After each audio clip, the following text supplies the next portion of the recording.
títulos de películas que acaban siendo ya expresiones, y hay una que se quedó ya tienes que tener provecta edad para conocer esta, que era La mano que mece la cuna, Sí, que es una especie de expresión. De hecho, siempre hablamos de Amaro Ferreiro con respecto a Iván Ferreiro, que Amaro es el que toma muchas decisiones y es Amaro que mece la cuna, ¿no? Claro. Bueno, aquí me está sucediendo algo parecido, porque ves que nosotros tenemos unos auriculares y eso conecta básicamente en algún lugar. ¿Qué sucede?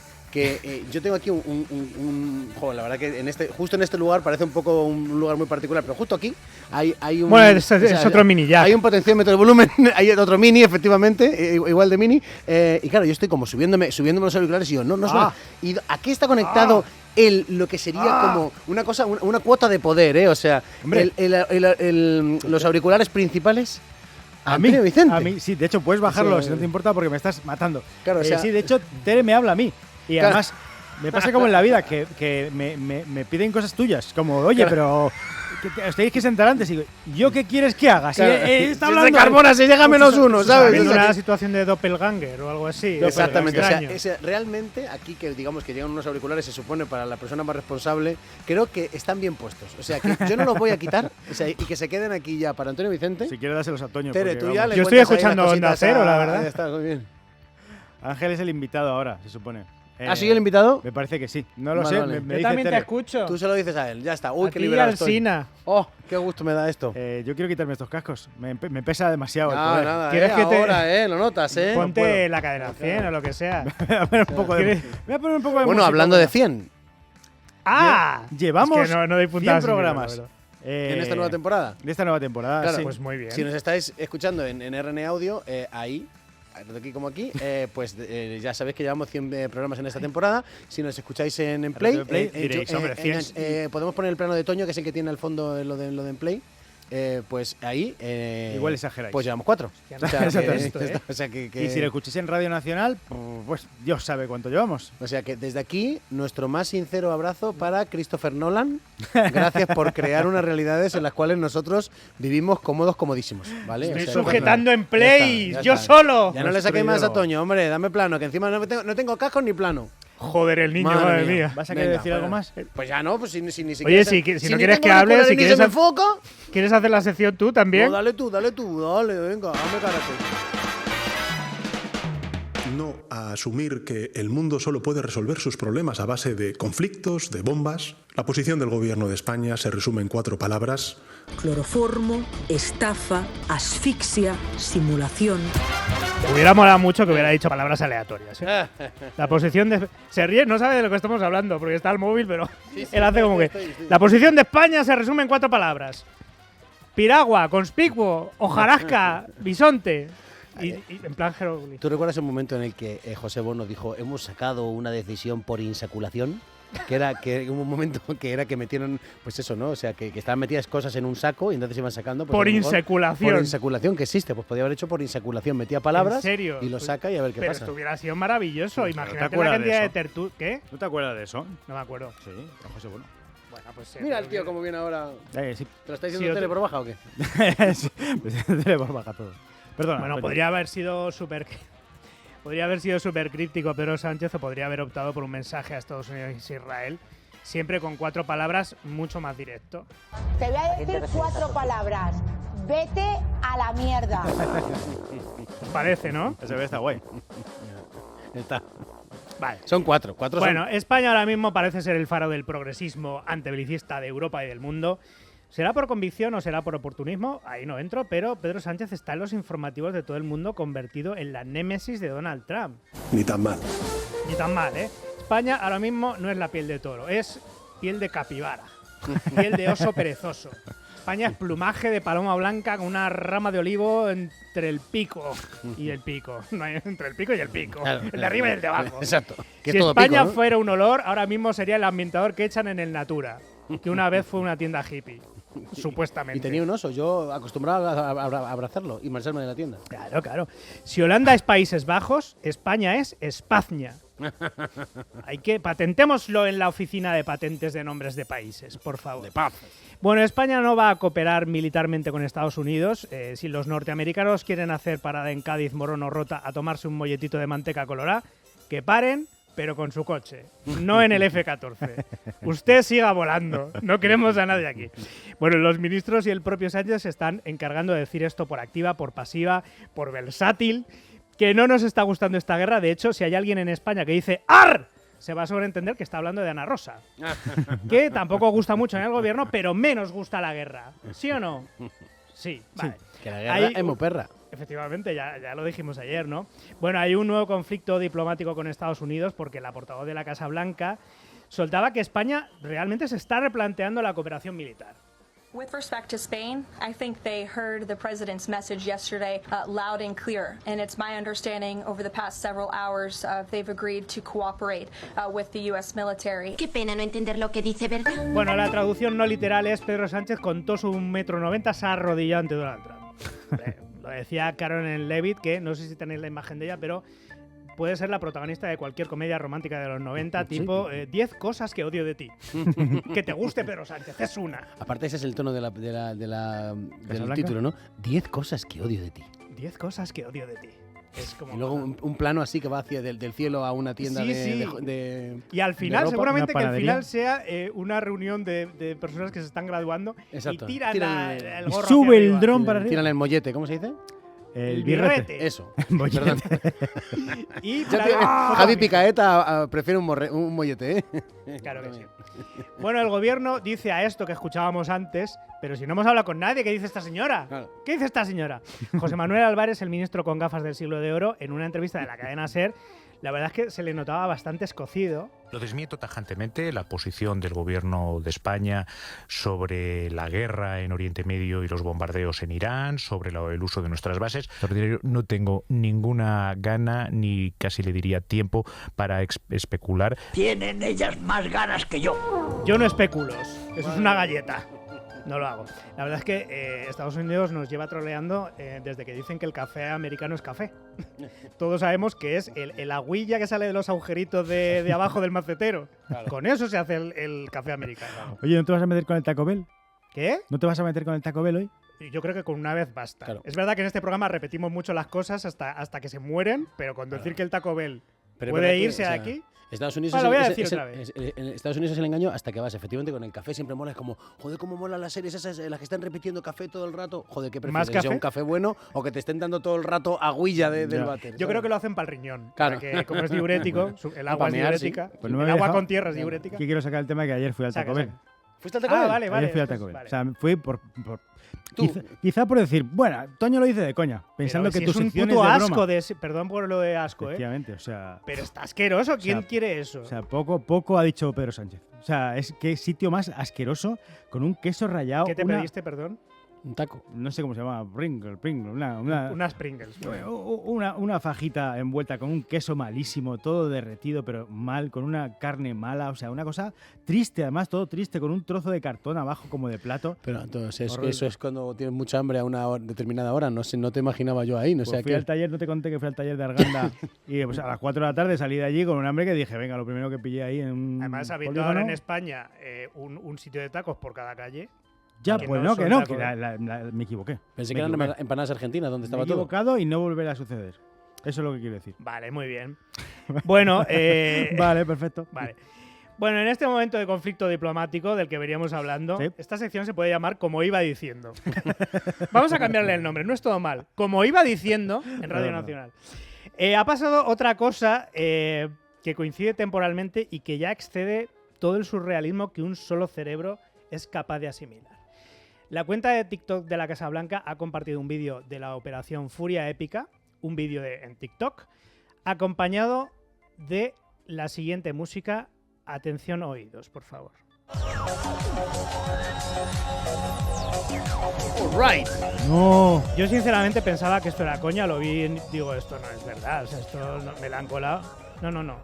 O sea, está acompañado de la música de la Macarena en su versión Chill Out Remix by Café del Mar. Supongo. ¿Puedes subirlo un poco? Es que... Dale. Entonces, hay imágenes de aviones, soldados, misiles, bombardeos. ¿Qué clase de broma es esto? Además, teniendo a su disposición a mano bandas sonoras de Hans Zimmer, John Williams, Alan Silvestri, y ponen esto, cogen a los del Río. Bueno, han tenido la deferencia de no poner la versión original con letra. O sea, el vídeo del lanzamiento del misil sonando Macarena sueña con el Corte Inglés y el misil… Es que no… Puede que estemos ante el primer conflicto internacional que se puede explicar con coreografía. Claro. Manos, hombros, misil balístico, giro a la derecha. Y debería responder el gobierno español, entonces, por favor, o que respondan los del Río. Claro, yo creo que cuando los del Río pensaron que el tema iba a ser un petardazo, no estaban pensando exactamente en esto, ¿no? Y de hecho, y además, efectivamente, ¿cómo contraatacas tú este vídeo? Claro. ¿Qué mandamos ahora? Le mandamos un vídeo de Pedro Sánchez encendiendo una vela blanca y que suene Manowar. Manowar lo he dicho aposta, pero es no war. Incluye el término Manowar. Vale. Que será, no sé qué significa eso, pero Manowar. Yo no sé si Manowar son ingleses, ¿sabes? ¿Son americanos? Sí. ¿Manowar? No lo sé. No lo sé, igual son alemanes, pero ¿qué más da? Pero nos matan los puristas del heavy. A ver, Manowar, ingleses, alemanes. O sea, una banda estadounidense. Muy bien. Pues, vale, pues y eso no lo he mirado, pero muy fíjate. Bien. Podría haberlo mirado, son pero unos flipados, todo. O sea que sí, lógicamente tiene pinta de… ¿Son unos flipados Manowar? ¿Manowar? Los que les hacen el diseño gráfico, sí, desde luego, Claro, o sea, porque eso es increíble. O sea, Medieval también, Times, ¿no? Sí. Bueno, como iba diciendo, en cualquier caso, hemos oído esto y es muy fuerte, y lo hemos visto también, pero no nos debería sorprender tanto el vídeo, porque deberíamos estar ya inmunes a las veleidades de Trump y de su gobierno. Todas estas cosas que hacen, ¿no? En los últimos días, Trump ha mandado a Melania, que es la primera dama, pero no tiene cargo de nada, a presidir una sesión del Consejo de Seguridad de la ONU, a presidirla, una reunión dedicada a la educación y a los menores en zonas de conflicto, justo 2 días después de que empezara el ataque a Irán. Pero entiendo que eso es una broma. No, esto es real. Hasta ese día el mayor consejo de seguridad de Melania era no te metas el eyeliner directamente en el ojo porque te da conjuntivitis. Esto creo que sale en el documental. Otra, el lunes cuando Trump estaba hablando de la operación militar en Irán, de que iban a vencer sin problemas, bla, bla, bla, de repente empieza a hablar de las cortinas desde del despacho Oval. O sea, suelta, estas cortinas las elegí yo en mi primer mandato porque me gusta el oro. ¡Eso no importa! Se pone a hablar del edificio, se pone a hablar del baile de salón que va a construir. O sea, es como si en mitad del responso de un funeral te levantas y empiezas a decir voy a comprar una yogurtera, voy a hacer yogures probióticos. ¿Alguien sabe por qué se llama viejo a Plinio el Viejo? ¿Nació viejo Plinio? Es que no… O sea, quiero decir… No tiene sentido esto. En fin, basta de noticias convulsas porque ni el cerebro ni el cuerpo humano puede aguantar tantos espasmos informativos que ya no sabes de dónde te vienen. Así que vamos a volver a la normalidad. La Renfe va mal. Jodidos por la Renfe, parados en la nada, apretados como vacas. Día de furia en cercanía, hasta el final me voy en alza. Jordi Ganchitos aquí haciendo un poco de visionario. Jordi Ganchitos, nuestra persona favorita. Atención porque Renfe ha creado su propia empresa de autobuses para cubrir las incidencias que haya con el servicio de trenes. Es que Rodalías es una mierda. Habrá buses con el logo de Renfe, no solo en Cataluña. Lo hacen para tener menos dependencia de empresas externas que cubren ahora los trayectos, pues Alsa, Autobuses Paco, etcétera. Y de paso se ahorran 130 millones de euros, ojo, en la próxima década. Se toma su tiempo. Es más o menos lo que tardas en hacerte Madrid-Cáceres. Pero está bien pensado e incluso que parezca un tren.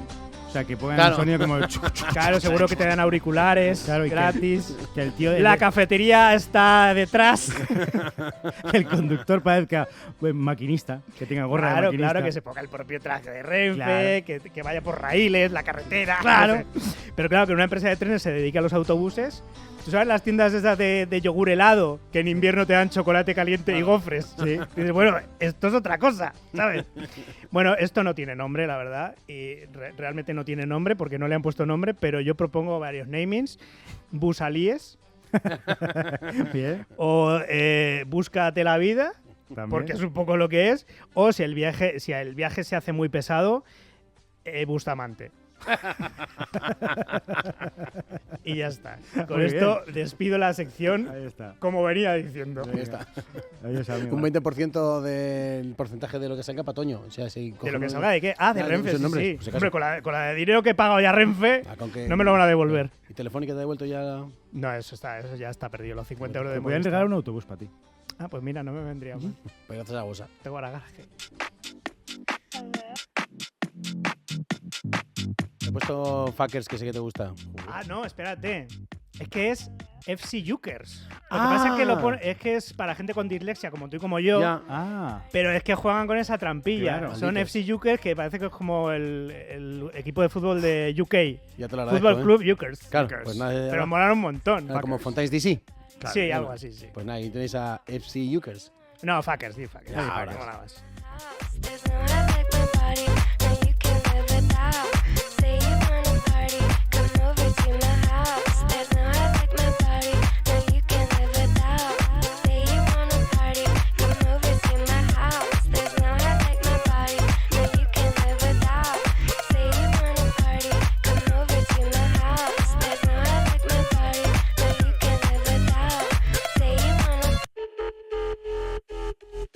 They don't wanna party.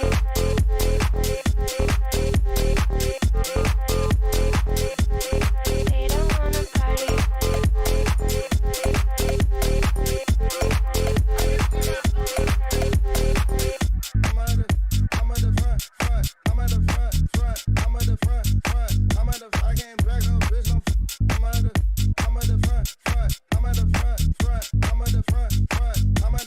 Say you wanna party, come over to my house. There's no I like my body, no you can live without. Say you wanna party, come over to my house. There's no I like my body, no you can live without.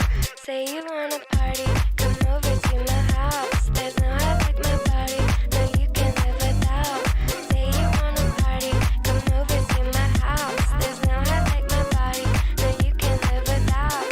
Say you wanna party, come over to my house. There's no I like my body, no you can live without. Say you wanna party, come over to my house. There's no I like my body, no you can live without. Say you wanna. They don't wanna party.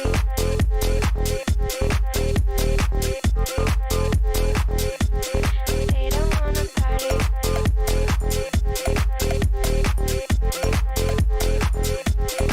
If you wanna party, come over to my house. Canción que sonará la próxima vez que la Picadeta celebre sus premios y me llamen para Además pinchar. hay que bailarla como Oliver Lax, el vídeo. Claro. este. Pero luego ponga esto y estáis aspirando a Bad Gyal, ¿eh? O sea, como ya me los conozco. Mi madre está diciendo, ya estáis poniendo otra vez esa música. No sé a qué se refiere, pero hay un esa delante Claro. que se refiere a un tipo de música. Va a venir Bad Gyal, si viene avisadme. Bueno, la verdad vengo. que por ahora no ha habido oportunidad, pero estaríamos saca encantados. disco, ¿eh? O sea saca que disco, efectivamente, o sea, Antes ya o después visto, vendrá. como Saca la disco. rumba de Barcelona. Semana que viene fuerte, ya voy advirtiendo, pasan cosillas. O sea, ¿Sí? a ver, yo creo que vamos a decir confirman uno, las o sea, cosillas. una está confirmada, entonces, o sea, voy a mirar a ver cómo la cara de David Vicente en cuanto lo diga. José González va a estar en Mañana Más, me hace así con la boca y va con la cabeza y va a tocar la guitarra. O sea, cuidado que nos Toma hace ya. muchísima ilusión, entre otros. Y otros grandes éxitos, anunciado en televisión, muy bien, ¿vale? no, O sea, ilusión, que ilusión. ahí está, o sea, que... En fin, ya sabes, este programa pues tiene sus horarios, ¿no? De 4:30 de la tarde, 8 de la mañana, 2 de la madrugada. El pan es como nosotros, o sea, que bienvenido a cualquier hora, yo qué sé. Nuestro unas programa es tostadas. eso. Nuestro Sí, programa sí. es como el pan. Exacto. O sea, es a la hora que tú quieras. Hay una Nuestro canción- programa se llama Desayuno, Merienda y Efectivamente. Recena. ¿Y qué haces con el pan? Pues unas tostadas, un bocata, unos picos. La siguiente sección no es apta para celíacos, no se vierte el apetito. Hoy tenemos a nuestro Javi Cirujeda. Un pincho de tortilla, de morcilla, un queso de tetilla. ¡La vajilla! Sabes que eso de fregar los platos por no pagar es algo que se cuenta en los tebeos de Mortadelo, ¿no? Sí. O sea, no pagas y entonces te quedas fregando platos. Es verdad que yo no sé cómo lo hace la gente de la dónde Picadeta, viene? pero yo les voy siguiendo en redes, están zampando todos los fines de semana, que digo, madre mía, cuántos contactos, cuántos posibles, pero luego, más que quedaros a fregar los platos, os quedáis con los dueños y con las dueñas allí a la charleta. A la charleta. Tampoco es que es eso, o sea, es que la gente se piensa que estamos todo el día por ahí, que no.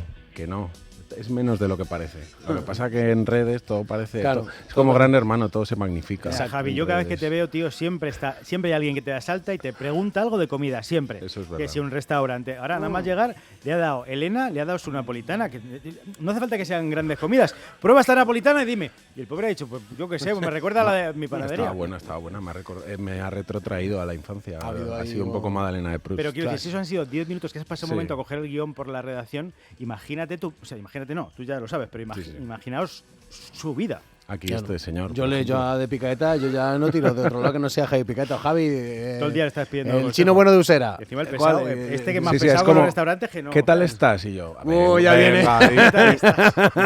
dime qué ciudad o qué barrio. Venga. Javi, Tenerife, Javi, Huesca, ¿sabes? No sé qué. Te mando ubicación. De hecho ya no te voy a mandar ni qué tal estás, ya directamente voy a poner eso a la ciudad. O sea, Además, Huesca. yo trabajo de memoria, yo no tengo mapa de Google Maps ni nada. Oh, es mira. como que me acuerdo de dónde estaba más o menos y lo busco en el mapa y me ¿Y acuerdo. no ¿En tienes serio? chincheticas puestas ahí en Ni Google? una sola.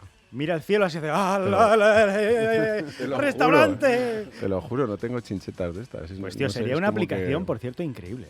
Pues O sea, sí. ya tiene Google Maps sus restaurantes, pero si tú pones una aplicación específica de mando ubicación y me dicen el restaurante más guay cercano, Pues sí, sí. estaría muy guay.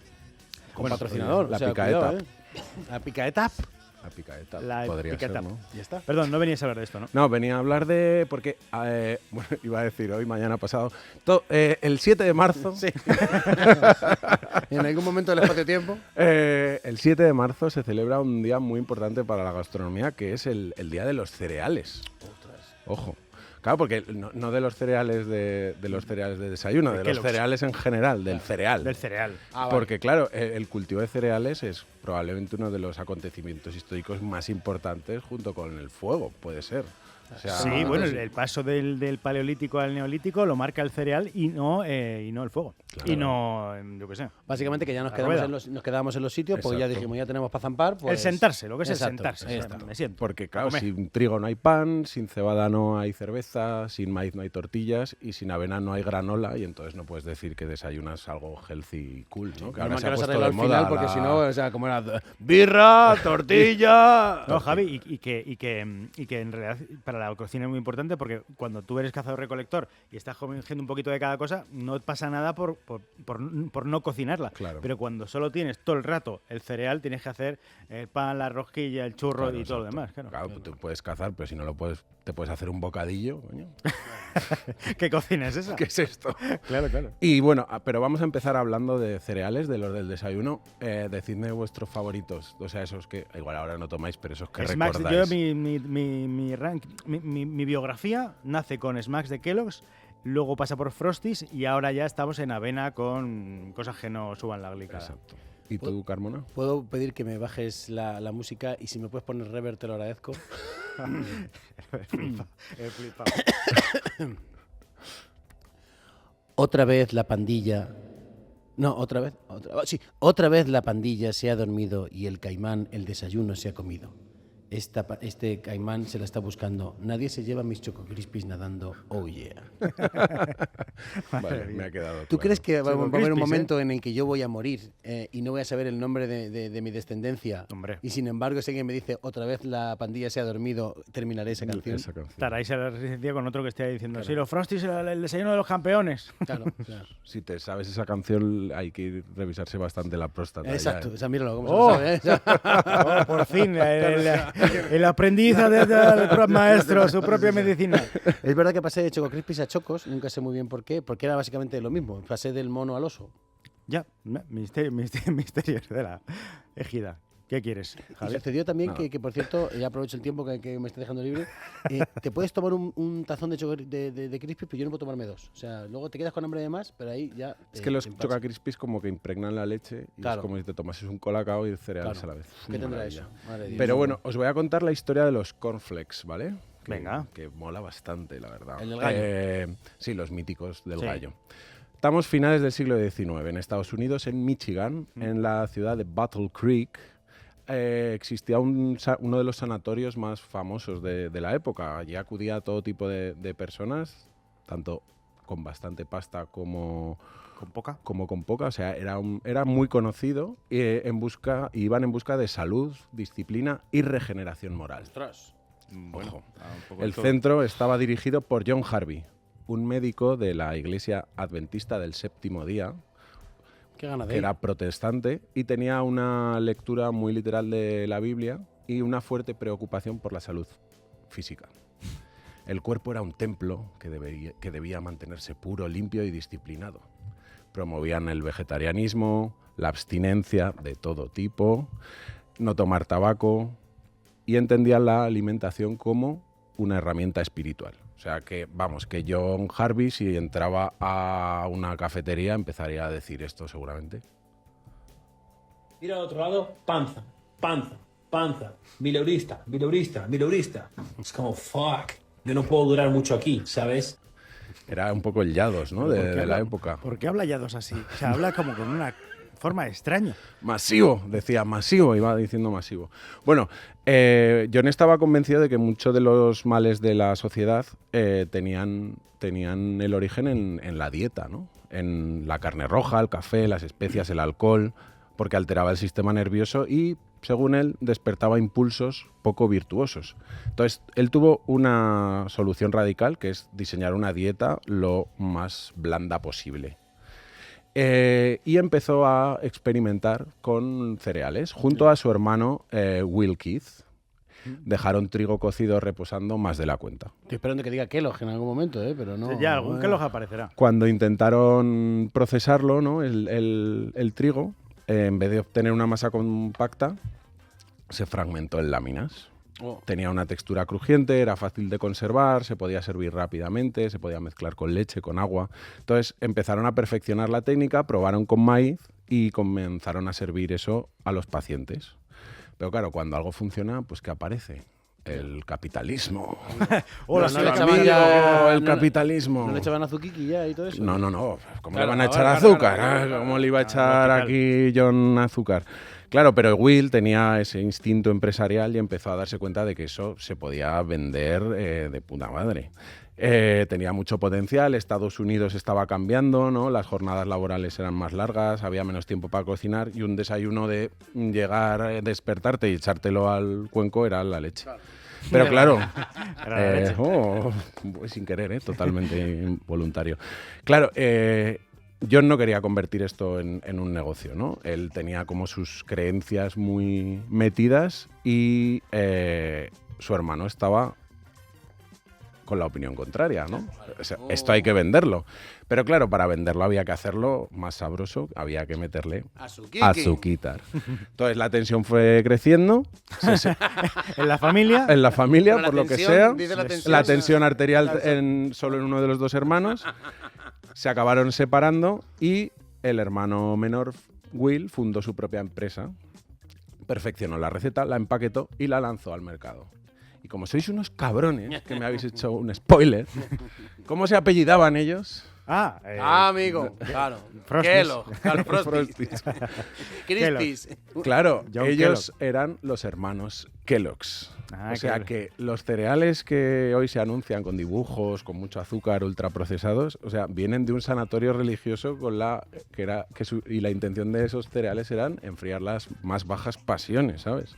Hostia, qué O sea, muy bueno, muy bueno. Joder, una buena vuelta de tuerca. Yo siempre pensé que como que había excedente de cereales en Estados Unidos y que lo Como metieron lo de las uvas de la Exacto, Nochevieja. Exacto, y lo metieron en cajas y como, hola, para adelante. Bueno, pero tiene su lógica también. O sea, mi abuela, no sé, que era de Salamanca, desayunaban leche con trocitos de pan y le echaban pan a la leche y eso era, o sea, en el fondo es leche con cereales, ¿no? O sea, con cereal de alguna manera.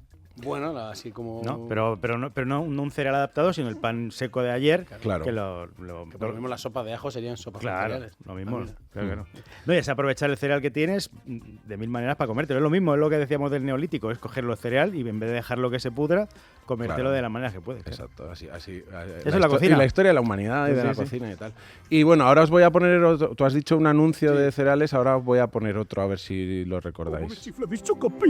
Pico, ¿por qué estos cereales tienen tanto chocolate? Una tormenta de meteoritos de chocolate estalló sobre la isla de Cacaos, pero dos héroes dirigieron un rayo de sol hacia los meteoritos y una lluvia de chocolate cayó sobre un campo de trigo que...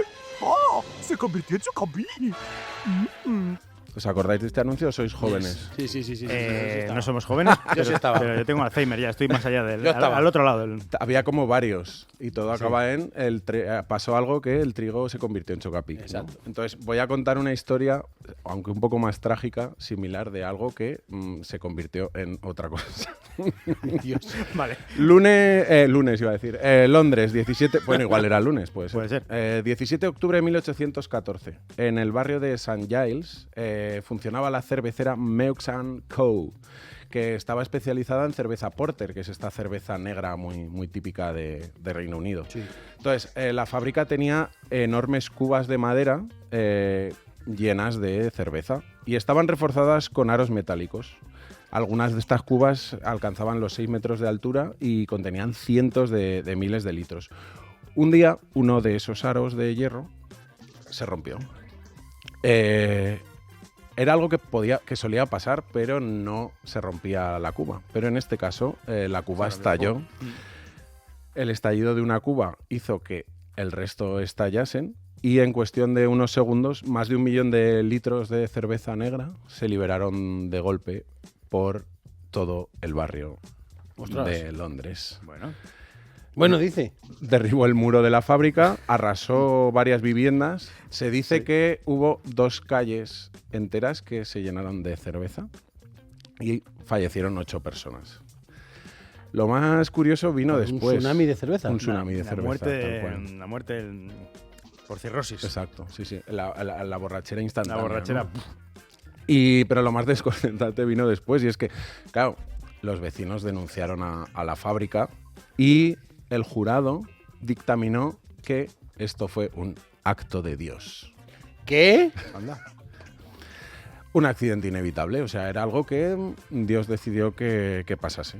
La empresa no fue considerada responsable y para más INRI, como la cerveza ya había pagado los impuestos antes de salir al mercado, la compañía solicitó la devolución de los impuestos y el Estado le devolvió los impuestos que había pagado por la cerveza. Bueno, bien. Sí. Increíble. Bueno, bien, dice. Un acto de Dios, un acto de Hacienda, todo en general. Pero esto no son los cereales, o sea... La cerveza. La cerveza Claro. está hecha de cereales. Claro. Pensé que en algún momento íbamos a desayunar, pero no, vale. No, era porque, claro, como los campos de trigo se convirtieron en chopacapic, aquí las calles de Londres se convirtieron en cerveza negra. Vale. Caray. Incluso hablan de vecinos intentando como coger cerveza para llevarse, llevarse a casa. En Sabe cubos. un poco a muerto esta. Sí. Porque claro, con esto de la cerveza, ¿no? ¿Ves? Vecinos que cogen, otros que mueren, ya lo adelantaron los Simpson. Por el alcohol, causa y a la vez solución de todos los problemas de la vida. Esta frase es que es increíble. Buenísima. Es que es buenísima. Y bueno, y ahora nos vamos al norte de Italia, siglo XVIII. En muchas regiones, sobre todo en Véneto y Lombardía, se consumía muchísima polenta, o sea, era como la base. Maíz cocido con agua, servido caliente en una tabla y lo cortaban con un hilo. Claro, esto era una bendición, el maíz era barato, había mucho y llenaba. Pero poco a poco le empezaron a pasar cosas a la gente. Manchas en la piel, problemas digestivos, diarrea, debilidad. Incluso con el paso del tiempo, confusión mental, cambios de carácter, deterioro cognitivo. Madre mía. En algunas zonas era tan común que era algo normal, ¿no? Como que ya parecía parte del paisaje la propia enfermedad, que la llamaron la pelagra, que viene de piel agria o piel áspera en italiano. Claro, lo que pasaba era que la gente decía, hostia, esto solo afecta a la gente que consume mucho maíz. Y esto empezó a extenderse por el norte de España e incluso llegó al sur de Estados Unidos. O sea, esas zonas que había mucho maíz y el alimento básico era de las clases más humildes era el maíz. Y no sabían de qué venía. Y esto no se descubrió hasta finales del siglo XIX, principios del XX, que era un problema nutricional y era una deficiencia de niacina, que es la vitamina B3. Claro, la pregunta es, ¿cómo podía ser que este cereal, que también había venido, provocara estos problemas? Claro, el problema fue pues la apropiación cultural mal hecha. El maíz no era el problema era que en Europa se habían olvidado de una cosa muy importante. Porque claro, el maíz llegó desde América, pero en Mesoamérica llevaba años haciéndose de una forma muy concreta, mediante un proceso que igual os suena, que se llama nixtamalización. Claro. Tamales. Claro.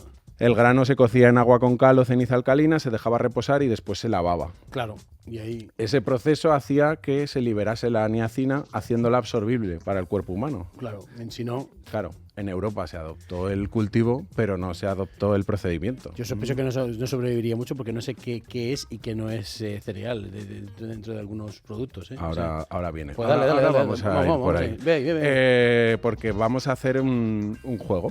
Venga, dale. ¿Qué es cereal? ¿Y qué no es cereal? Vale. Os voy a decir 6 cosas. Me tenéis que decir qué creéis que es un cereal, vale, y qué no. Vale. ¿El que gane se lleva comida? El que llegue se gane. Hoy no he traído... Iba a traer algo. Es que tenía en casa muesli, pero es que daba tanto asco que me ha dado vergüenza incluso Yo le pego ahí al muesli. Pero no, es que estaba ya viejo. Ah, vale. Era muesli con... Muesli caducado. Igual era de añadas, como el vino, ¿sabes? Venga. Este muesli del 82. Bueno, empezamos. Venga. Centeno. ¿Cereal o no cereal? Cereal. Sí, empieza por C. Sí. Vale. Si empieza por C, es un buen tip. Quinoa. No es cereal. No es cereal, es un pseudo cereal. Se usa como si lo fuera, pero no pertenece a la familia de los cereales. Sí. Trigo sarraceno. Sí, cereal. No es cereal. ¿Qué dices? Es una planta. Lo que pasa que se usa como si fuese cereal y por eso se llama trigo. Por eso está tan duro luego cuando lo masticas. Claro. Vale. Cuscús. Cuscús. Sémola. No es cereal. No es cereal. Está hecho a partir de trigo. Puedes contestar. Pero te estoy admirando. Está hecha a partir de trigo, pero ya es un alimento ya procesado. Vale. No es un cereal como tal. Vale. Espelta. Espelta sí es cereal. Espelta es pelta.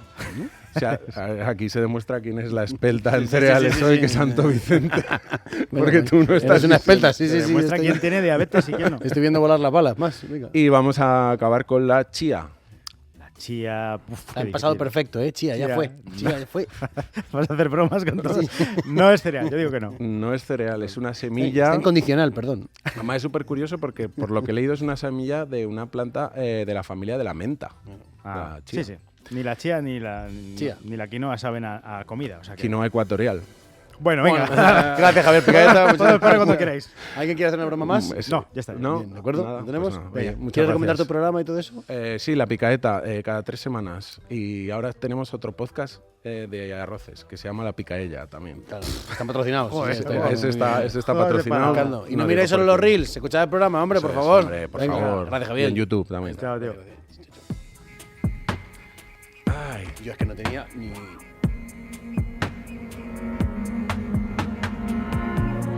Menacing times, stripped of rights, diabolical crimes. You know all about it. We've been trapped in darkness, but you know all about it. I said, purgatory.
Together. Tiramos de Tori Amos con muchísimo gusto. Una vida muy, muy, muy particular, una cantidad de referencias creativas que ha hecho que muchas Tori Amos hayan surgido después de ella, entre otras su hija, que es con la que está cantando esta canción. Vale, yo Tori Amos, sabes que me suena como a serie de los 90, no es Tori Spelling, ¿no? No. Tori, bueno, creo que las Tories eran bastante distintas. En este caso, precisamente, Tori Amos fue una de las referentes femeninas de los años 90, en un momento en el cual el mundo del grunge estaba como por ahí, como tirando a lo largo, y Tori Amos tenía una sensibilidad muy destacada, con una vida que también es como para hacer biopic, en una afinidad musical como la que podía tener, por ejemplo, Fiona Apple, ¿no? En ese rollo de artistas que sobre todo triunfaron en Estados Unidos y también yo creo que llegaron bastante a Europa, pero sobre todo tienen un mercado muy marcado en Estados Unidos, ¿no? Insisto, o sea, que Tori Amos es una de esas artistas en las cuales, si tú luego le preguntas otra vez a las referencias femeninas del presente, seguro que cae una. Y por cierto, una versión de Nirvana que hizo ahí en el pasado también, que también se hizo bastante conocida. Todo esto yo me lo sé. Ahora, si me preguntas, 3 libros así, 1, 2 y 3, o sea, referencias totales, super mega clásicos, con nombre femenino en su creadora, Antonio Vicente. Con nombre femenino. O sea, si me dices con nombre femenino, te puedo decir solamente nada, que es de Carmen Laforet y ya está, en realidad no sé nada. Si me preguntas 3 nombres a voleo sin decirme el autor, te diría La Metamorfosis de Kafka, Pedro Páramo de Rulfo y 100 años de soledad. Claro, ahora, efectivamente, cuando te salen 3 nombres, generalmente te salen Nunca 3 nombres masculinos, o sea que no te salen nombres femeninos. Trabajemos eso con la perspectiva de género.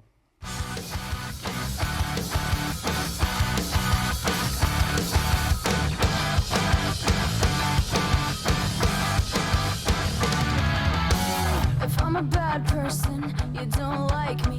Well, I guess I'll make my own way. It's a circle, a mean cycle. I can't excite you anymore. Tenemos aquí toda una experta que es Andrea Martínez, escritora y divulgadora. En Instagram se le conoce como Literatura o Barbarie. Es autora de un libro basado en la icónica frase de Virginia Woolf, que es anónimo es nombre de mujer, que viene a hablarnos de las escritoras en el patriarcado que borró los libros. Andrea, bienvenida mañana más. Muchas gracias. Por toda esa presentación, para una cosa que para nosotros es fundamental. Esta prueba, te digo, con Rocío, que la tienes ahí al lado, que es la guionista de esta entrevista, y la que dijo, este libro hay que hacerlo sí o sí, lo hemos probado y efectivamente, no solo por decir dime un nombre femenino, sino que ahí sí te salen los nombres femeninos, pero si tú piensas 3 libros, generalmente nos salen 3 nombres masculinos una vez, una y otra vez.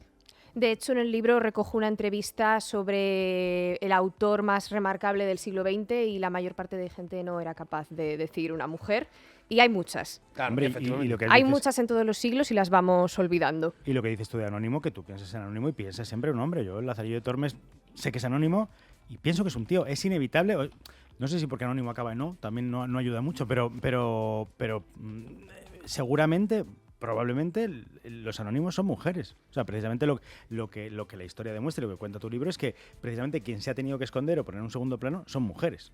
En el caso de las novelas de esta época, El Lazarillo de Tormes, El Cantar del Mío Cid, Lazarillo de Tormes es quizá la que es menos anónima de todos y sí que se cree que fue escrita por un hombre, pero no se han hecho muchos estudios de género para averiguar quién hay realmente detrás de las obras. Uno de los ejemplos que cito en el libro es Marguerite Porete, que es una autora antiquísima del siglo XII o XIII, si no me equivoco, que hasta el 1946 no se le devolvió su nombre y la obra circuló como anónima durante siglos. Fíjate. Y luego se le empezó a poner, ¿a partir de qué momento se empieza a poner nombre de mujer a libros de mujeres? Yo creo que realmente es quizá una cosa más del siglo XX, una cosa que me gusta mucho defender, que quizá tenemos en el imaginario colectivo como que la Edad Media fue una cosa horrible. Creo que las peores épocas para ser mujer probablemente, también después de escribir el libro, hayan sido el siglo XVIII y el siglo XIX, una época así un poco post-revolución industrial. Creo que es quizá a partir del siglo XX, después de las dictaduras, guerras mundiales, etcétera, cuando comenzamos a hacer como ya más avances en igualdad y se empieza a reivindicar más el papel de las autoras, también con la época de la ola del feminismo de los 60 y 70. Es súper interesante porque donde estabas tú sentada estaban hijas de Felipe hace un par de semanas y estábamos hablando de un libro donde decíamos, fíjate, la historia con las mujeres religiosas que realmente no dependían de un hombre, sino que estaban en un convento, tenían, vamos a decirlo así, mucho más libertad para poder y mucho más tiempo y mucho más capacidad para, en este caso, bueno, capacidad la tenían en todo momento, pero para poder escribir su propia obra en ese momento, en un tiempo en el que nosotros pensamos que era justo lo contrario. Claro, de hecho, o sea, me gustan mucho Las hijas de Felipe porque siempre dice lo de que lo que te sucede a ti le sucedió ya a una monja barroca. Sí. Y es verdad que muchas mujeres, y en esa época eran casi las únicas que tenían acceso a poder tener una educación y poder dedicarse a escribir, también muchísimas acabaron en conventos simplemente porque no querían casarse, no querían seguir con el establishment de la época, que era ser mujer, madre, esposa, y fueron a conventos a escribir y eran ellas las que tenían acceso a una educación. ¿Quién fue Eneduana y por qué no he sabido de ella hasta este mismo momento? Esto es una cosa que me pasó a mí también escribiendo el libro y creo que si fuera un hombre la conoceríamos, si no me equivoco es del siglo XXIII antes de nuestra era, o sea es de hace muchísimo tiempo y es la primera autora con una obra firmada, pero es que también es la primera obra que está firmada en toda la historia. Entonces, esto quizás si lo hubiera escrito un hombre sería otra cosa y diríamos, ¡buah, la primera obra firmada en toda la historia de la humanidad! Pero era una mujer. Qué curioso que la primera obra firmada no conozcamos la firma. O sea, es decir, si le quitas a la noticia histórica o al epígrafe del capítulo en la firma, le quitas toda la gracia y encima que sea una mujer, o sea, es precisamente casi lo más llamativo. De hecho, lo más curioso para mí es que desde entonces hasta ahora las mujeres no pudieron usar sus nombres. Y es toda la tesis del libro de cómo tuvieron que usar el anonimato o los seudónimos para ser capaces de publicar cuando tenían pues este referente que yo creo que desconocemos la mayoría y estaban ahí, pero nos hicieron olvidarlas. Sí, total. ¿Y tú crees, Andrea, que la sociedad ha cambiado mucho desde que Virginia publicó La habitación propia, o seguimos siendo un poco como ese Mr. Collins de Jane Austen, que pensaba que se podía explicar a una mujer cómo ser mujer a través de los escritos de los hombres? Creo que hemos avanzado en algo y me gusta ser optimista, pero al mismo tiempo siento que hay mucho paternalismo hacia las mujeres escritoras, especialmente si como yo somos jóvenes, hay mucho sobre si somos capaces, si sabemos de esto, si eres muy joven, no sabes mucho. Sí. Y un poco esto le pasó también a Safo, que la recordamos como una musa, según Platón, pero en realidad fue una autora de renombre en Grecia. ¿Por qué crees que se denigra históricamente el papel de la mujer de sujeto de acción a objeto de admiración? Además, en la época de Safo, en toda la época de los grandes textos que tenemos de la tradición helénica, las mujeres eran la musa que se conjuraba y que los grandes autores le pedían que... canta o musa la cólera de Aquiles, empieza la Ilíada, ¿no? Y no eran más que eso, y para Platón, Safo era eso, era la 10ª musa, pero realmente es una autora con un valor enorme. Claro, esos versos sáficos los recuperó Cristina Rosenbinge en un disco que realmente tiene que ver anteriormente con una obra que presentó en Mérida con Marta Pazos y que cuando interpretaba las canciones, originalmente poemas, sonaban así. Oh, Afrodita, tú que te entretienes tejiendo amores desde las alturas. Nos encontramos con este anónimo es nombre de mujer y te pregunto un día cuántas veces que podamos comprobar y cuántas que también supongo que podamos sospechar esos nombres femeninos que han acompañado a un nombre masculino muy conocido, las mujeres de los escritores que siempre muchas veces se les ha catalogado como ayudantes, como personas que han estado siempre ahí apoyando. Yo lo he escuchado eso muchísimas veces. Yo no sé si precisamente un día estaba escuchando una entrevista a Celaya o algo así y estaba su mujer siempre cerca y hablaban de que están siempre juntos. En este caso no sé si es el caso de Celaya, pero en realidad son escritoras no reconocidas, ¿no? Siempre como en ese caso de esa posición de la compañera fiel, más que inspiración. Te estoy diciendo de la gente que ha estado ahí codo con codo o que realmente ha sido responsable de obra.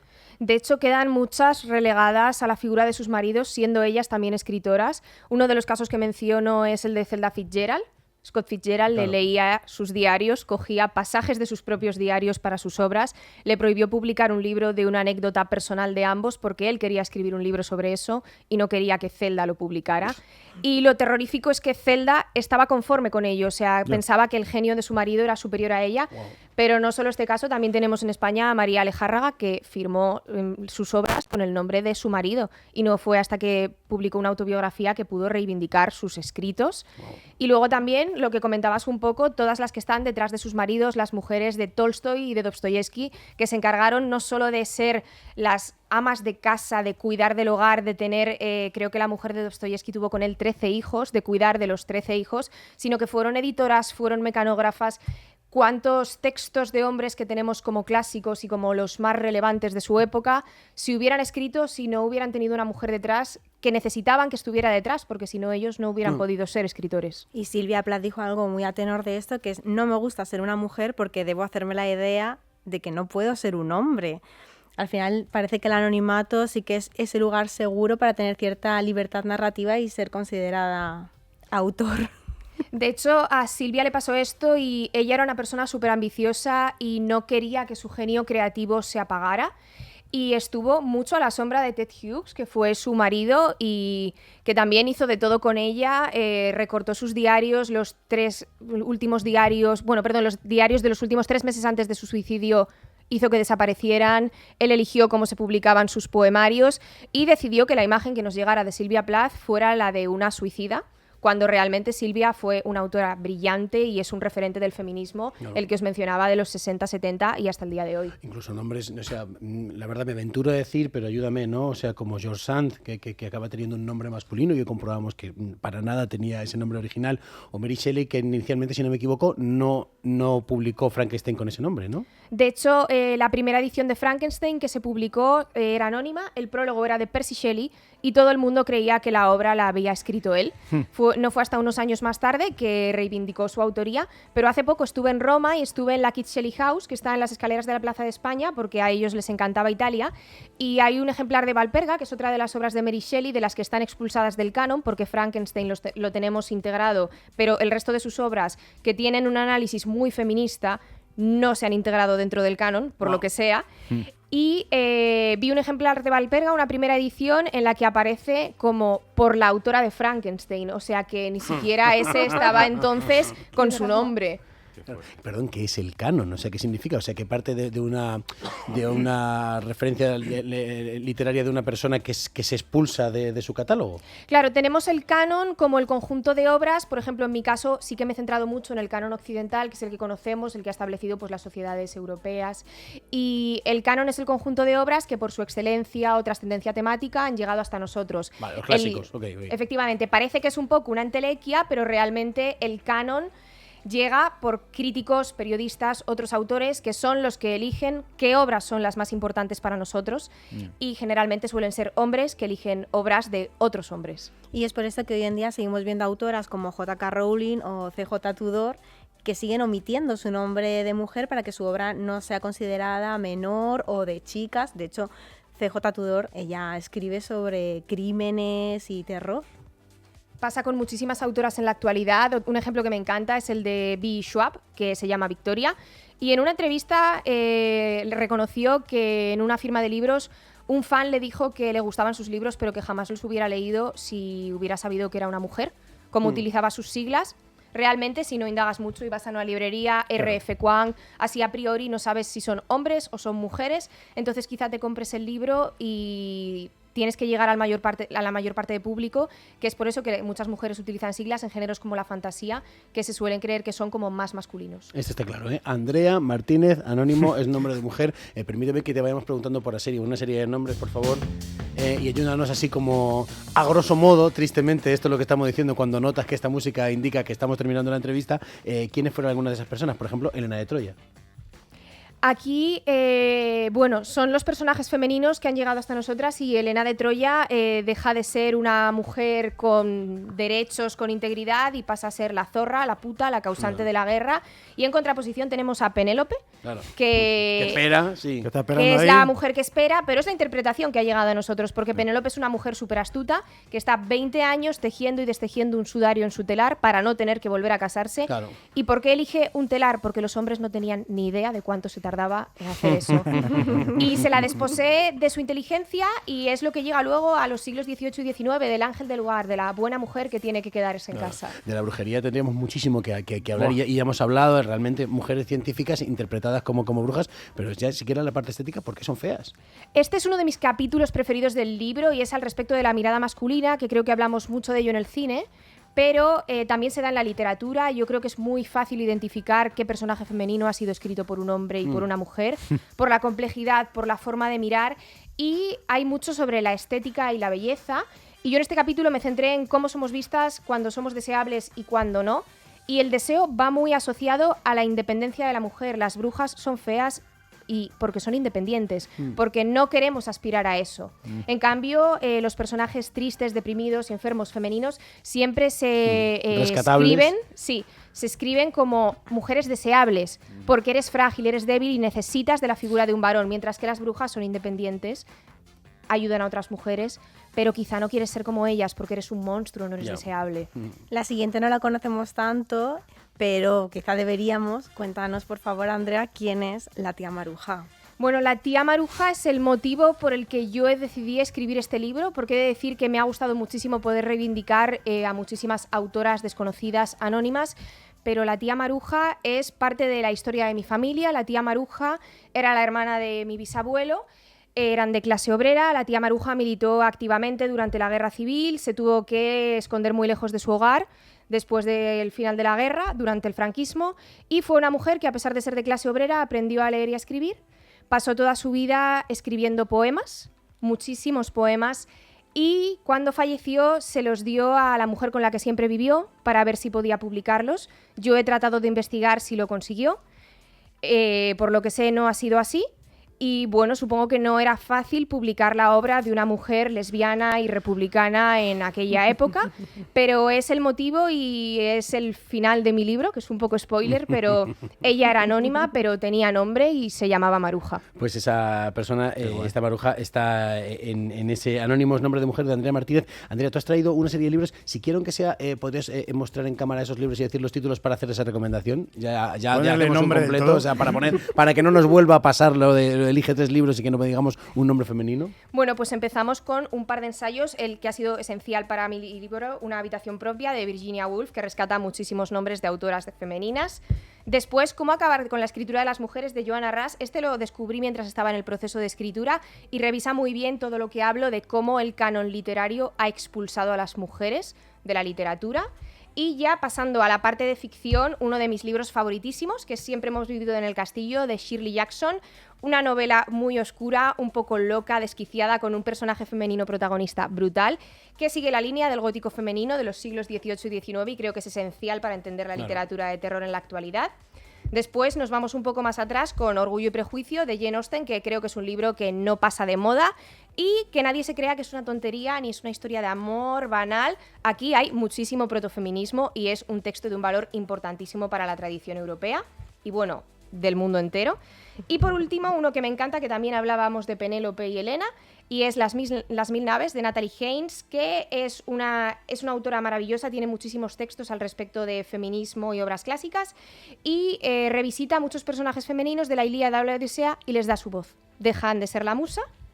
Y, bueno, incluimos el mío, Anónimos, nombre de mujer, las escritoras que el patriarcado borró de los libros, en el que pues he tratado de recuperar todo lo que he podido, personajes, autoras y voces acalladas que se negaron a desaparecer para que nuestro nombre no se borre de la historia. Y ella se lo guisa y ella se lo come. Gracias, bueno, Andrea, pues nada, despide el programa si quieres y quédate con él. Gracias. Adiós, Andrea, gracias.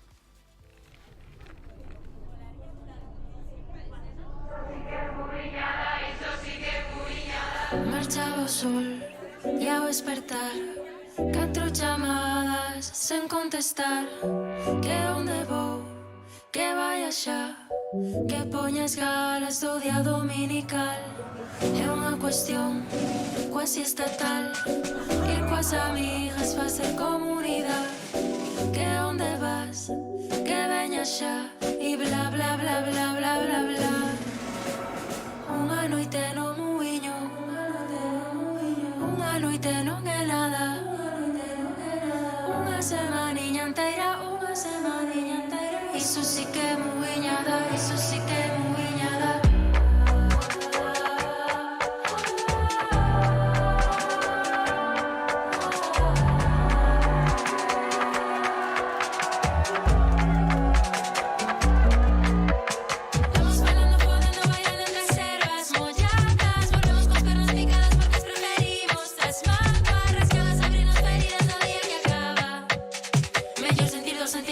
Sentir nada. Andamos falando, podendo bailar.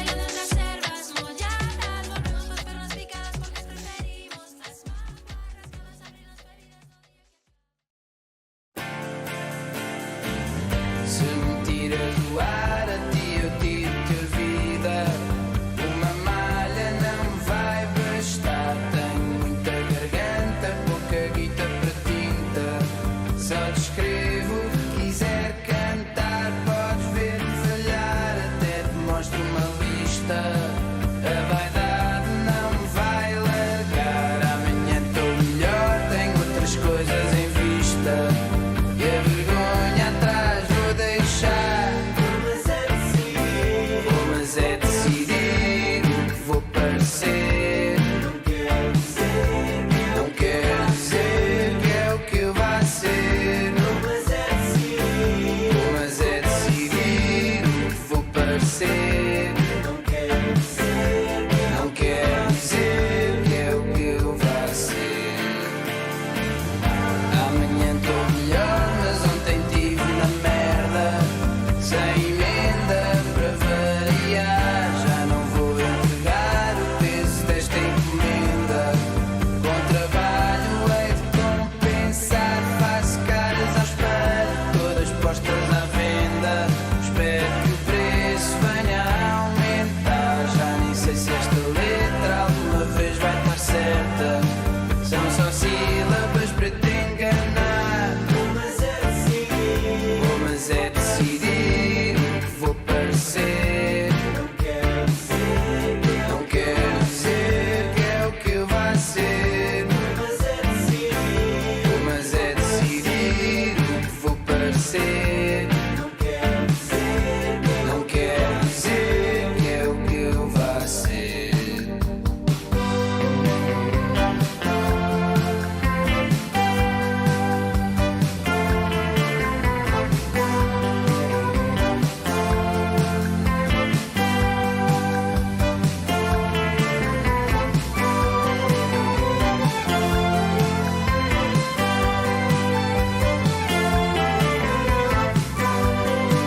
Amañá todo melior. O sea, esto es un poco como mañana más, en cierto modo, pero dicho en portugués. Yo pensaba, por la mañana me siento mayor.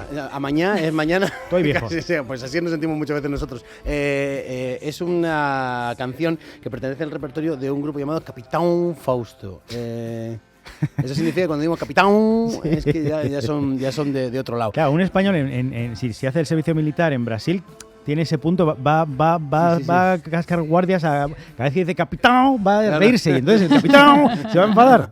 En este caso estos son portugueses. Queda cómico. Entonces como los portugueses pronuncian más complicado, más cerrado, sería como capitán.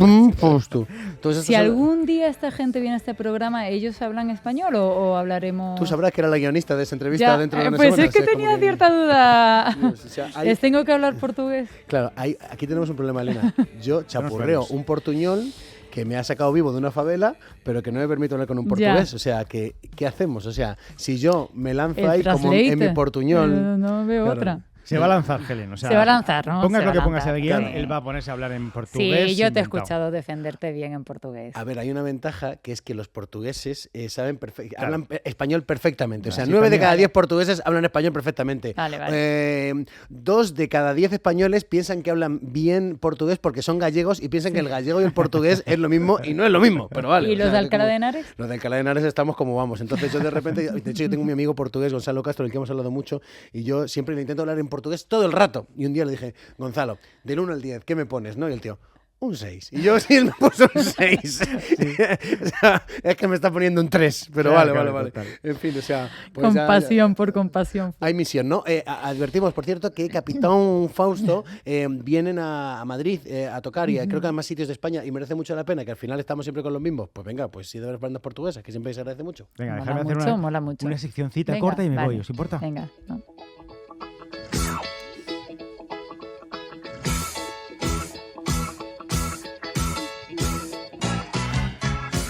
Bueno, ya sabéis, estos días la protagonista absoluta es la guerra de Irán, de Estados Unidos, de Israel, del Líbano, de Oriente Medio, y en medio de todos esos países que lanzan y o reciben bombas se ha colado España en todos los idiomas. Spanish Prime Minister Pedro Sanchez has denied US requests to use his country's bases as part of the Madrid has operation. refused to allow US forces to use American bases on the Spanish soil. Sánchez, le Premier ministre espagnol, a répondu à Donald Trump ce matin. Negaron el permiso a Estados Unidos para que utilice sus bases en Andalucía.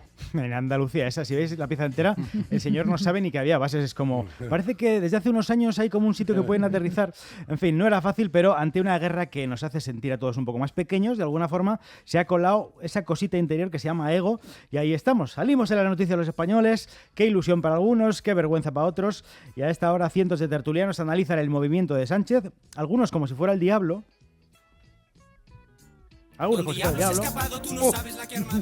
De esos hay varios, no os voy a poner todos porque ya sabéis que el mundo de la comunicación española es bastante amplio. Os voy a poner a esta mujer. Todo lo que está haciendo Sánchez, no sé si ya responde a una huida hacia adelante como hemos visto en otras ocasiones, o ya de verdad que es que este hombre se ha lanzado a los brazos del mal. Está en los brazos del mal en general. Con eso ya tienes la tertulia ya, digamos, ya cerrada. Eso dicen algunos de Sánchez. Otros lo ven, pues digamos, en vez de ver al diablo, ven a Paganini. Y de Paganini también tenemos una buena muestra. Podéis poner casi cualquier canal. Os voy a poner una de esas personas que opina y cree que Sánchez es el mejor, el best, el puto amo. Ayer desempolvó el manual de resistencia y demostró, de nuevo, su capacidad de supervivencia y su habilidad para cambiar el marco. Bueno, demostró lo que es Pedro Sánchez. Así, en torno a Sánchez giran estos días las tertulias políticas. Es Dios, es el diablo, vuelve la moral. La moral es en realidad una sincronización sentimental, ¿no? Es ponernos de acuerdo en qué nos da pena y qué nos da alegría, de qué está bien y qué está mal. La pregunta que nos hacemos en este caso es: ¿para qué sirve la guerra?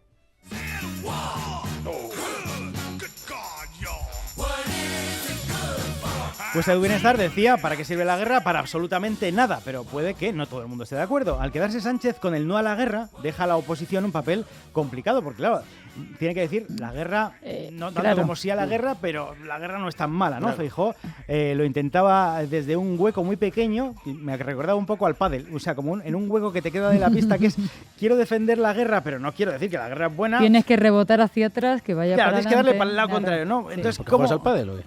He jugado 2 veces, pero estoy integrando muy rápido las metáforas. Eso es como si toreas una vez, ya enseguida coger el toro por los cuernos. Capote. Sí. Bueno, en fin, que hay cosas en la vida que tienen mucha metáfora. En este caso, intenta Feijóo defender la guerra, pero no defenderla por el argumento moral. Antes del derecho internacional están los derechos humanos. Y en Irán no se protegen los derechos humanos. En Irán no hay ni derecho nacional, ni derecho internacional, ni derechos humanos que defienda el gobierno y el régimen iraní. No lo hay. Claro, o sea, es como una especie de... Vale, no hay derecho, con lo cual la guerra es una respuesta a los derechos humanos que tú defiendes. Digamos que hay una guerra buena y es la que defiende lo que nos pega. En fin, ¿la guerra puede ser buena? Bueno, alguien puede decir, ¿me gusta la guerra? Hombre, pues sí. A mí me gusta la guerra, estoy con todo un equipo listo para la pelea. Claro que se puede decir, me gusta la guerra, me gustan las pistolas, me gustan los uniformes militares. De hecho, en esta vuelta del malismo, el rescate de la guerra ya estaba tardando, ¿no? Si me dejáis hacer de pitonisos, yo os juego lo que queréis y en el próximo mes, si ya hemos visto cómo se ridiculiza el animalismo, el feminismo, el vegetarianismo o el ateísmo, ahora toca ridiculizar el pacifismo. Es una cosa que ya se ha hecho más veces, pero digamos que le estaba tocando a esa parte de, no, pero qué pacifismo ni qué hostia, ¿no? Pues la verdad es la guerra. Mientras eso pasa, nosotros podemos pensar hasta qué punto la moral se mete en la guerra, ¿no? ¿Es Irán malo? Obviamente hay gente que hace el mal. El sistema iraní, del que hemos hablado alguna vez, bueno, parte de un poder religioso, del que depende el poder político. Curiosamente, no es tan dictatorial como otras repúblicas islámicas, no es tan dictatorial como China, por ejemplo, quizá un poco más que Rusia. En realidad, una vez que ves que es una teocracia, o sea, que Alá es el que manda, pues ya dice, bueno, ya muy democrático, ya que más me da si el sistema electoral, si han votado muchos o pocos en las últimas elecciones. En esto uno diría que la comparación con Estados Unidos es absurda, ¿no? He mirado el índice de democracia de Economist que saca cada año y más o menos veis por colores que Irán está en rojo, o sea, muy chungo. Sí. Luego amarillo no hay mucho y luego el azul clarito es como democracia medio y ahí está Estados Unidos. Y luego el azul oscuro es democracia de verdad y ahí está España, o sea que... Sí, ¿no? También es complicado, ¿eh? Niveles de dictaduras y niveles de democracia. Claro, ¿dónde colocas? Tan complicado que este mapa trabajan como 200 personas para hacerlo, o sea, hay que mirar en mogollón de indicadores, ¿no? Pues ahí está, Estados Unidos está en azul clarito, no es democracia fenomenal, pero es democracia que se llaman imperfectas, ¿no? Claro, Estados Unidos no es una teocracia. Bueno, Trump era religioso, me parece, yo creo recordar que era bastante religioso. We're going to rededicate America as One nation under God. You know, a lot of people. Bueno, esto lo dijo hace solo 3 semanas. Se refería, bueno, es una ceremonia que se celebra desde el 53, que se llama Desayuno de Oración. Es un desayuno en el que se reza por Estados Unidos. Y en ese Country Under God, ¿qué significa? Pues literalmente significa, es un país que basa sus principios, sus leyes y su cultura en la fe, reconociendo a Dios como la fuente suprema del derecho, de la justicia y de la soberanía, superando al Estado de Derecho. Es decir, que lo que está detrás de todo lo que está en Estados Unidos es básicamente Dios. Ese país que defiende y que ha elegido a los estadounidenses busca eso en principio desde los años 50 y en el caso de Trump un poco más. Eso encaja además con esta guerra. Gracias Dios, Rey de amor. Y encaja con lo que han denunciado cerca de 200 suboficiales del ejército estadounidense. Hablan de unos 40 cuarteles en los que los comandantes les han explicado a los soldados en qué se basa el ataque a Irán. ¿Y cuál es el argumento que se ha utilizado? Pues el argumento que debían trasladar a los soldados era, primero, no tener miedo, porque esto forma parte de un plan de Dios, y la denuncia dice literalmente que ese discurso decía que el presidente Trump ha sido ungido por Jesús para encender la señal en Irán, causando el Armagedón y marcando el regreso de Jesucristo a la tierra. Wow. Eso no es que lo haya hecho la Casa Blanca, pero sí que lo han hecho en 40 cuarteles en las explicaciones a los suboficiales, diciéndoles a los suboficiales americanos, a cientos de ellos, casi miles, que le digan a los soldados que por eso están luchando contra Irán, para que Jesucristo vuelva a la tierra y porque a Trump, que lo vimos el otro día, es a quien le ha ungido Dios con ese mensaje que se le pasa. Y por eso, amigos, es mejor apoyar a Estados Unidos, porque Dios ha ungido a Donald Trump. Trump es nuestro salvador y puede que Sánchez sea el diablo, pero Sánchez es poco para ser diablo, la verdad. Tú le ves ahí guapete y tal, pero no da el nivel. Incluso Irán, ahora que ha matado a casi todo el mundo, tampoco es suficiente. ¿Sabéis quién sabe quién es el diablo? Pues Milei. ¿Y quién es el diablo? Pues obviamente el Estado. Por eso cada vez que avanza el Estado, digamos, hay más pobreza, hay más calamidades, hay miseria. Por eso es que les digo, despertemos a la fe, porque eso es lo que nos traerá no solo el cielo, sino la prosperidad aquí también en la tierra. Y ese es el nuevo liberalismo, ¿no? La nueva derecha. Poco que ver con Adam Smith, con John Stuart Mill, con ese liberalismo en el que el Estado precisamente protege a los individuos de los demás. No tiene mucho que ver con la libertad del individuo en general, sino más bien con la fe. Fe en los líderes, fe en ese sistema que básicamente es un ejército y un líder que manda. Frente a ello, una sociedad bastante ingenua, pues somos todos los demás, digamos. ¿En qué creemos? Pues en el amor. Más de la mitad de los españoles cree que el amor todo lo puede. Esa es la conclusión más romántica de las que recoge el último informe del CIS, que trata de dar respuesta a qué pensamos sobre este sentimiento. Pues ahí lo tenéis. Según Tezanos, los españoles pensamos que el amor todo lo puede. Eso dice Tezanos. Me parece positivo de más, incluso para ser español. Exactamente, te parece muy de Tezanos. En fin, en realidad Tezanos debería preguntar por un hecho más que comprobado, que seguramente pensemos el 100% de los españoles: en el amor y en la guerra todo vale.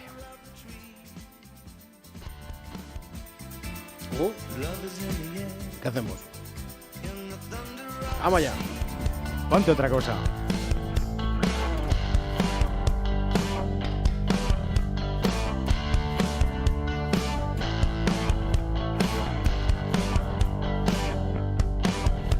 Vayamos a tu casa, pasemos de la cena y hagamos el Godzilla.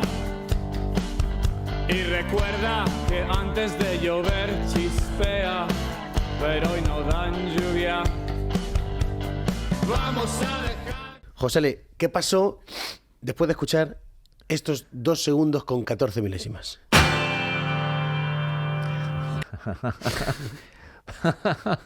Qué jodido. Pues que me cambió la vida. Después de escuchar eso, digo, aquí tiene que venir algo muy bueno. Y efectivamente, lo vino. Tenía 6 o 7 años, no te creas que tenía más. Y estaba viendo la película.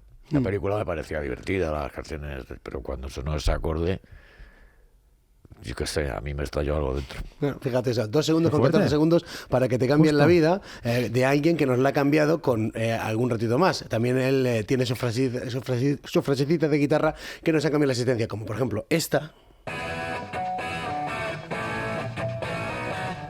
Esta otra. O esta otra.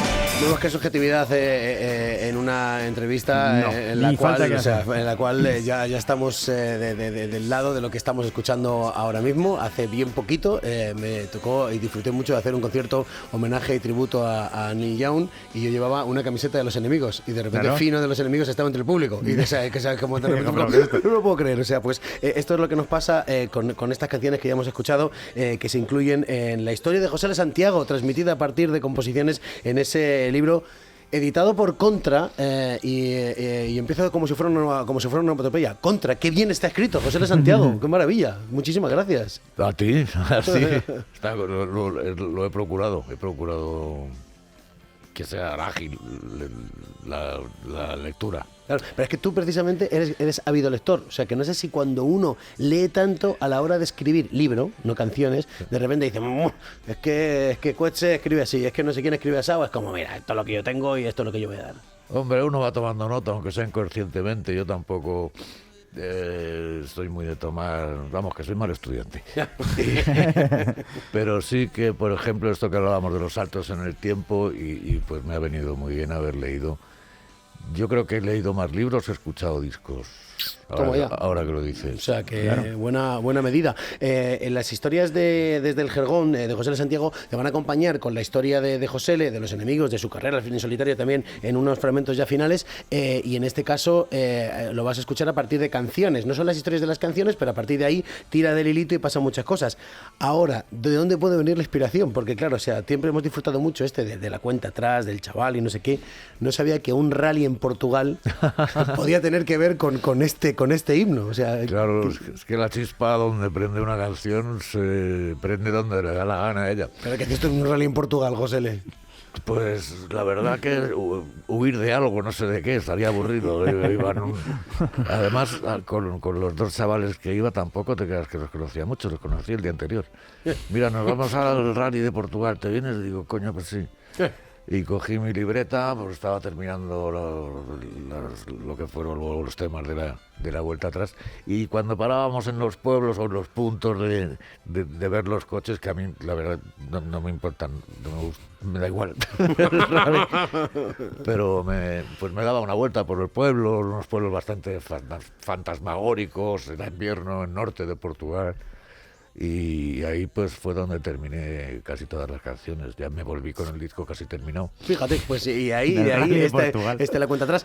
Fíjate que hemos empezado con todos esos riffs de guitarras. Has dicho que eras un niño que se apasionó por las guitarras, y te escuchábamos, te leí hace bien poquito en una entrevista de Carlos Marcos, que ahora, en un tiempo en el cual, después intentando superar este miedo escénico, has tenido que ir vendiendo las guitarras y te has quedado con las guitarritas justas, ¿no? No sé qué diría ese niño, ese José L. niño, a ese José L. ya mayor, decir, no las vendas, cabrón, ¿sabes? O sea... No te creas, porque al final casi que me he alegrado, porque ahí también lo digo, ahora estarán haciendo música. Habrá un tipo haciéndolas felices a las guitarras y no acumulando polvo, les cambiarán las cuerdas, todas esas cosas, ¿no? Con el tiempo me di cuenta, ahora que las he vendido, de que tenía demasiadas, no las usaba en las grabaciones, sí, claro. Pero bueno, siempre puedes pedir prestada. Claro. Aquí vendría bien una Gres, pues ya conozco a varios que ¿Pero las has vendido de colega a colega o de repente alguien venía ahí en típica cosa de Wallapop y de repente era como, coño, José L. Santiago? No, es un amigo que maneja una página de... Es que no entiendo mucho esto. Instagram, no me acuerdo cómo se llama el Instagram, pero es... Una cosa de internet. Una cosa de internet, de los enemigos. Del ordenador. El Curro, de Albacete, y él me ha ayudado mucho y desde aquí se lo agradezco muchísimo. Pues, porque yo soy un pésimo vendedor. Ya está, pues ya se ha quedado con la guitarra justa lo suficiente para que vuelvan los enemigos que ya han grabado. O sea, que no tengáis problema con eso. Está guay que son guitarras que el que lo compre sabe que son tuyas. O sea, que sabe qué canciones se sabe cada guitarra. Sí, Curro daba esta información. Eso, es que está guay, claro, porque si no, venderla como guitarra de cualquiera, no. Me la daba un plus. Claro, le da un plus, joder. Efectivamente, toca septiembre sola, ¿sabes? Claro, en septiembre. Allá que vamos. A ver, el libro es pura carne viva y, por ejemplo, leo un fragmento. Dice: me la suda el deterioro personal que acarreará semejante pastizal en mis bolsillos. Todo lo que no sea sacar esto adelante, me la suda, ¿no? Sabías que cobrabas mucha pasta en un momento, que te lo gastabas en lo que te lo gastabas, pero me quedo con esta frase, José. Todo lo que no sea sacar esto adelante, me la suda. Te pregunto, ¿qué han hecho los enemigos por ti y qué han hecho los enemigos contra ti? No, contra mí nada, nunca, jamás. Digo también esta vida, ¿no? Digo, en este caso, la vida con la música, no solo los enemigos como entidad, sino el haberte dedicado a la música. No, por suerte mis compañeros son gente muy positiva y yo pues no. Yo tengo mis bajones y mis problemas y bueno, tuve un problema muy serio con la heroína, que lo digo abiertamente y espero que se sepa y se tome conciencia de que los que caímos en aquella trampa, pues no somos una mierda de yonkis. Estoy deseando ver el documental de Alba Flores sobre Antonio y bueno, pues una trampa en la que caímos todos, es nuestra guerra, de la generación anterior y la mía y quizás la siguiente, pues por la heroína. Y los que caímos, pues caímos no por vicio, sino porque es que es una trampa mortal. Claro. Yo recuerdo otro libro, en este caso el que te hicieron los Quiques. En la cual era muy fácil caer, o sea, no era tan fácil, era casi tan fácil como tomarse una caña. Exacto, claro. Estaba a huevo la cosa. Fíjate que estoy recordando un momento en el que hablabas con los Quiques en un libro que se llamaba Adentro, que era un libro de entrevistas de hace 20 y pico años, y tú contabas que cuando alguien tiene una adicción lo que tienes es un problema que resolver. No sé si tú ya descubriste cuál era el problema que tienes que resolver por haber caído en determinadas adicciones. Pues darte cuenta, reconocer que tu enfermedad, porque desde dentro la subjetividad te lo oculta. Claro. Entonces te das cuenta de que tampoco es la heroína solo. Que con cualquier cosa que, yo qué sé, pero luego cae en alcohol también, no podía dejarlo. Entonces, bueno, pues pero bueno, es una circunstancia más que rodea las canciones. Yo porque el hueso, lo que importa en este libro son las canciones. Exacto. Y como tampoco se puede explicar, porque mi manera de escribir ya sabes que es más sensorial que otra cosa, y no son muchos tópicos ni nada, sino a mí lo que me interesa es muy cinematográfica mi manera de escribir. Me interesan las imágenes potentes y tal. Entonces eso no puedes explicar una sensación, pero sí puedes explicar qué lo rodea. De dónde se posó la chispa para que empezara esta canción a tomar forma y todo eso. Y eso inevitablemente, si yo no cuento lo de la heroína, pues no cuela. Claro. Porque está ahí y esa circunstancia pues dio pie a muchos... Claro. A muchos problemas. Eso es, o sea, ya le meteremos mano, pero vamos, en el libro, la Plaza de España queda a tiro de piedra del estudio donde grababan, circunstancia que enseguida considero lo más atractivo porque está llena de subsaharianos vendiendo caballo farlopa desde que se pone sol hasta el amanecer. Ahora le meteremos mano a eso, José, pero es cierto que claro, yo no había tirado del principio, es verdad que sabíamos que habías pasado por glutamato, no por adicción al glutamato, sino glutamato de la banda, ¿vale? O sea, que no comía mucha comida china, ¿sabes? O sea, que sino con bandas como Johnny Como Molo y de Nativos. José, confírmanos, vamos a poner una foto de Johnny Como Molo para saber si tú eres uno de esos de la foto, porque claro, luego igual la banda siguió. Te reconocemos. Y te reconocemos, porque yo no sé si la tenemos por ahí, esa foto de Johnny Como Molo. Mira, ¿eres el de la derecha? Ninguno de esos. No creo. No. Vale. Yo pensaba que era el de la derecha. Vale. Hubo muchos cambios de formación.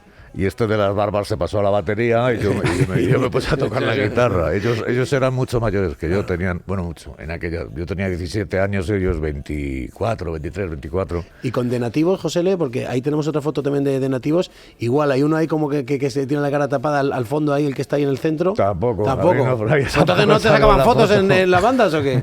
Sí, no, pero con De Nativos estuve en la formación anterior a esta. Y luego ya me centré en los enemigos. Ya está, o sea, efectivamente. Y ahí llegaron los enemigos. Llegaron los enemigos de, vamos a decir, de aquellos Dr. Feelgood.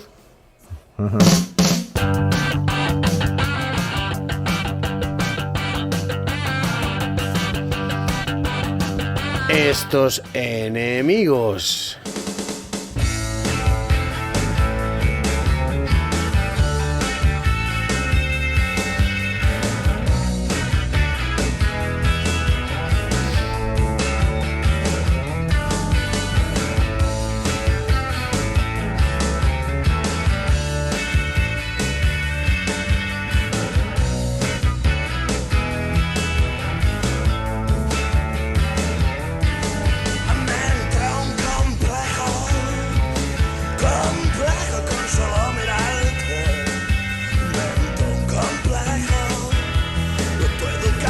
Cuenta, José, cómo absorbiste el fan house de los Stooges, como el Dr. Feelgood también eran maestros en esto. Tuvimos la oportunidad una vez de entrevistar a Wilco Johnson, tenía una mano como 2 veces la mía. No sé si le diste tú la mano alguna vez a Wilco Johnson. Sí, le di la mano una vez y también flipé. Digo, susto, o sea, carajo. Así también toco yo. Claro, es que tú intentabas copiar aquello y decías, ¿cómo lo hago yo? El riff ese que te tocaba él, a ver cómo lo hacías. No, yo con púa, yo digo, claro. Yo no hacer con púa porque si no, hice lo que pude con la púa, porque a mí me fascinaba la mano derecha de Wilco Johnson, pero se podía más o menos acercar uno con la púa, esos acordes recortados. Bueno, ahí está. ¿No? Y tan potentes, ¿no? que a mí me fascinaron desde la primera vez que escuché a Dr. Feelgood. ¿No? Y ahí nosotros nos quedamos no solo ya con esos ritmos, sino con la riqueza lírica de lo que contaba ya José L, ¿no? Con esta canción Complejo y muchas más. Tú llegaste a Los Enemigos y Los Enemigos ya tenían nombre. O sea, ¿tú no le pusiste nombre a eso? No. Los Enemigos eran una banda de versiones, no tenían temas propios, se hacían versiones, pues. Yo no entendía mucho de esto, un poco mods, creo que eran. Yo no sé. Está bien. El garaje y todo eso. Sí. Entonces, buscaban otro guitarrista, supongo, tenían 2, pero supongo que querían, como los Flaming Groovistas, y 3 guitarras. Y bueno, aquello fue un desastre. Porque íbamos apadrinados por Quique Turmis y Ladis Montes, nos pusieron de teloneros de los Barracudas. Toma. Y aquello fue, salimos Artemio y yo como 2 cubas, nos pusimos a tocar jotas. ¿Es verdad que le cantaste 2 jotas navarras delante de los Barracudas? Y una aragonesa. Y Artemio bailando, aquello fue la gente abucheando, otros riéndose, bueno. Pero ¿a ellos les gustasteis? A Chris Wilson sí, Chris Wilson vino luego al camerino a felicitar. Muy buenas las jotas. Y bueno, fue muy surrealista todo. Pero por aquella época es que nos rodeaba, era muy surreal todo, porque no encajábamos bien en ningún lado. Entonces los conciertos, ya sabes que en aquella época, los últimos 80, a mediados de los 80, estaba la cosa muy dividida por las tribus y todo este tipo de cosas, ¿no? Entonces, a nuestros conciertos, curiosamente, venían mods y rockers. Fíjate. Entonces recogíamos el equipo siempre en medio de una lluvia, una pelea hostia, tremenda, y nos íbamos, ¿no? Porque no teníamos influencias de todo. Claro. Por eso luego nos atrajo a muchos Malasaña, porque podías escuchar de todo sin que te cayera una hostia. Exacto, sí señor. Es importante. Que iba llegando, sí señor. Escucha, es curioso porque hay una cosa que siempre nos ha contado José L, que es como, bueno, las canciones, él te muestra el contexto en este libro llamado Desde el Jergón, pero lo que no sabía es que había cosas tan reales como, por ejemplo, Florinda.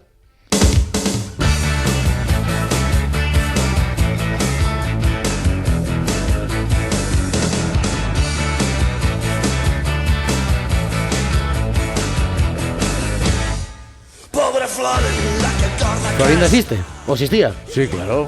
Claro, yo decía, yo no sabía eso. Claro, es una persona. Claro, la señora de la limpieza de la escalera de mi casa.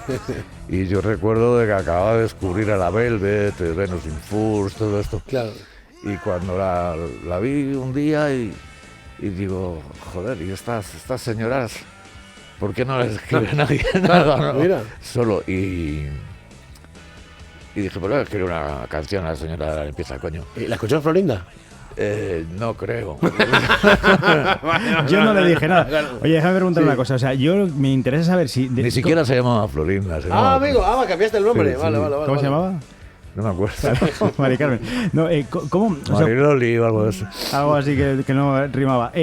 Cuando tienes un grupo de versiones o hay un grupo de versiones y tú llegas con canciones propias, con una personalidad de la hostia, que no es que digas, mira, voy a hacer esto, sino que son con letras con densas, el resto del grupo, ¿qué te dice? Debió flipar. Bueno, nos quedamos 3, éramos 5 y con esto de las Jotas 2 se indignaron muchísimo y se fueron, nos quedamos un trío y yo empecé a llevar pues las primeras canciones que escribí, que eran estas. Y pues de repente me vi delante del micro para enseñárselas y digo, me cago en la leche, me voy a quedar de cantante. Yo que quería estar en un lago con la guitarra tan a gusto con un cigarrito. Y no quería, ¿eh? O sea, realmente lo de cantante no... nunca lo quise, pero bueno... ¿Qué vas a hacer? Claro, éramos 3 y la canción era mía. Pues ya está. A ver, o sea... Luego aprendes a disfrutarlo, ¿no? Sí, y claro que sí, pero también pasas por una temporada que no sabes, te quedas ronco, te tienes problemas, joder, te cansas mucho. Claro. Luego ya cogí un poco de técnica y incluso di alguna clase que otra y ahora lo disfruto mucho cantando. Entonces lo disfrutaba, pero en casa. Claro. En la intimidad. No vamos a hacer comparaciones, ya que va. A ver, Florinda existía y esta historia... En mi pueblo celebraron ayer noche un gran banquete, pero a mí no me invitaron, me dejaron andar y me... La canción que nunca tocaban los enemigos y todo el mundo le pedía después, que era como tocar la paella. Venga, ya tocamos la paella, dejamos ya en paz. O sea que la historia de... A ver, José, de un gran banquete con... Cuéntalo tú, o sea, y cuéntame cuán verdad hay aquí. Bueno, esto se contaba en mi familia, en el pueblo, que había ocurrido, y además el tipo, yo en la canción lo ahorcan, pero en realidad lo que le hicieron fue rebanarle el pescuezo. Y se estuvo paseando por ahí con su collarín ahí puesto mucho tiempo. Esto es cierto, es una canción pues que muy rústica, es muy rústica, es una juerga de señoritos andaluces con de todo, mucho de todo, y ocurrió exactamente esto, lo que se cuenta. Se podría poner en un panel así, con un palito así, y ir contándolo. Es una canción que no se le va a lo rústico ni con decapante. Juega de señoritos con comida y mujeres, vamos a decirlo así, y el no invitado decide mearse en una paella. Las señoras lo ven, se chivan, y el resultado es el que cuenta José, que lo ahorcó como los ahorcados que morían empalmados de siniestro total, en homenaje a su amigo Julián. Allá que va, insisto, o sea, que ver cómo hay historias que eran ciertas. Me gusta mucho, hay un momento del libro, de este arranque, que dices tú, José, que se joda el futuro. O sea, es como ese momento de estar viviendo el auténtico presente, ¿no? Incluso cuentas ahí, Marcos me lleva a la barra y en menos que canta un gallo tengo delante un coñac del bueno, a los Ramones sonando a todo trapo en los altavoces y a las chicas más guapas que me ha sido dado en contemplar en la vida desfilando para mí. O sea, ¿te ha gustado recordar también un momento de esa sensación invencible de la juventud, de decir, ostras, aquí esto estaba para mí? O sea, claro, porque yo desde mi barrio, en vez de quedarme en el barrio, pues me iba a Malasaña porque parecía más divertido. Claro. Entonces íbamos al bar de enfrente, al Marce, y bueno, aquel día pues de vez en cuando hacíamos una incursión, cuando el portero se distraía y ¡pim!, nos metíamos para adentro. A eso, a ver chicas guapas y a oír música todo trapo, pero no teníamos dinero para tomar nada. Y yo me puse a hablar con un tío y resultó que era el dueño, Marcos, que es tío de David Cray. Exacto. Que ahora está tocando con nosotros en Los Enemigos, somos un enemigo más. Todo se junta y claro, hay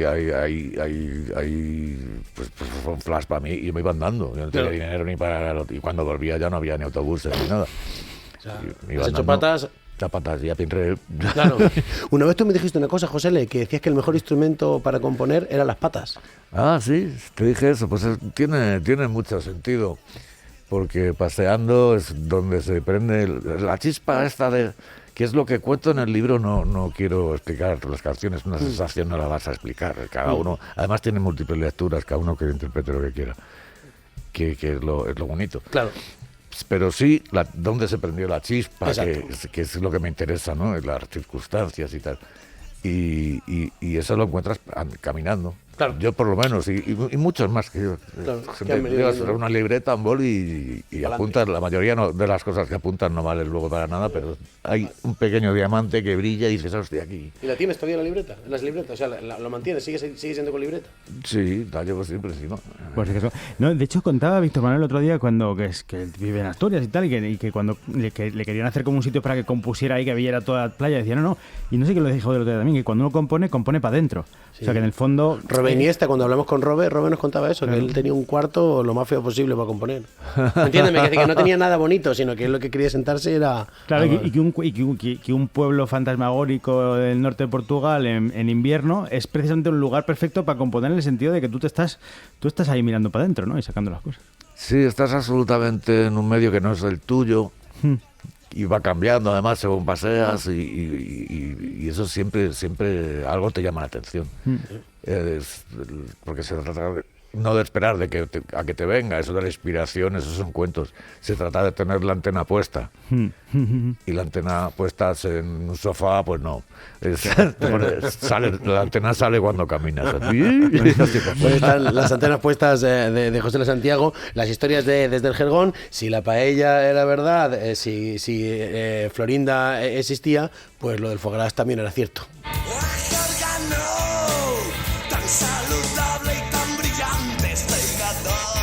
Ese hígado que fue foie gras demasiado pronto. O sea, ¿tú eras alcohólico con 20 años, José L?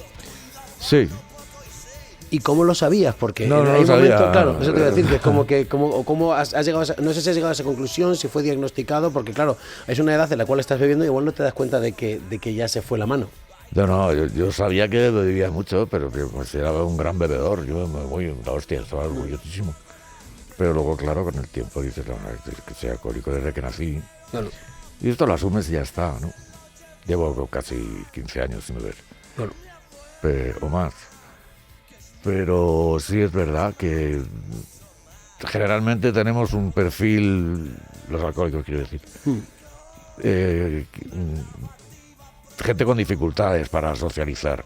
Y el alcohol pues ayuda. De repente ves que estás hablando con una chica guapísima y dices, joder, me voy a tomar otro whisky para que se ponga más guapa todavía. Y va pasando, claro, o sea, se va moviendo la vida José L, en la cual de repente, claro, cuando voy ahora adaptando lo que he escuchado en las canciones, lo que me he inventado yo, pero lo que me estás contextualizando tú, claro, yo voy entendiendo que efectivamente tu hígado se hizo foie gras muy pronto, entiendo que hay canciones como este Brindis.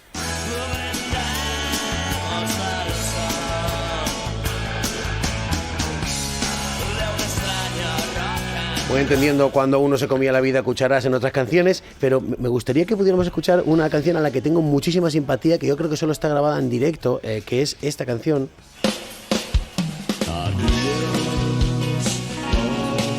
Anda.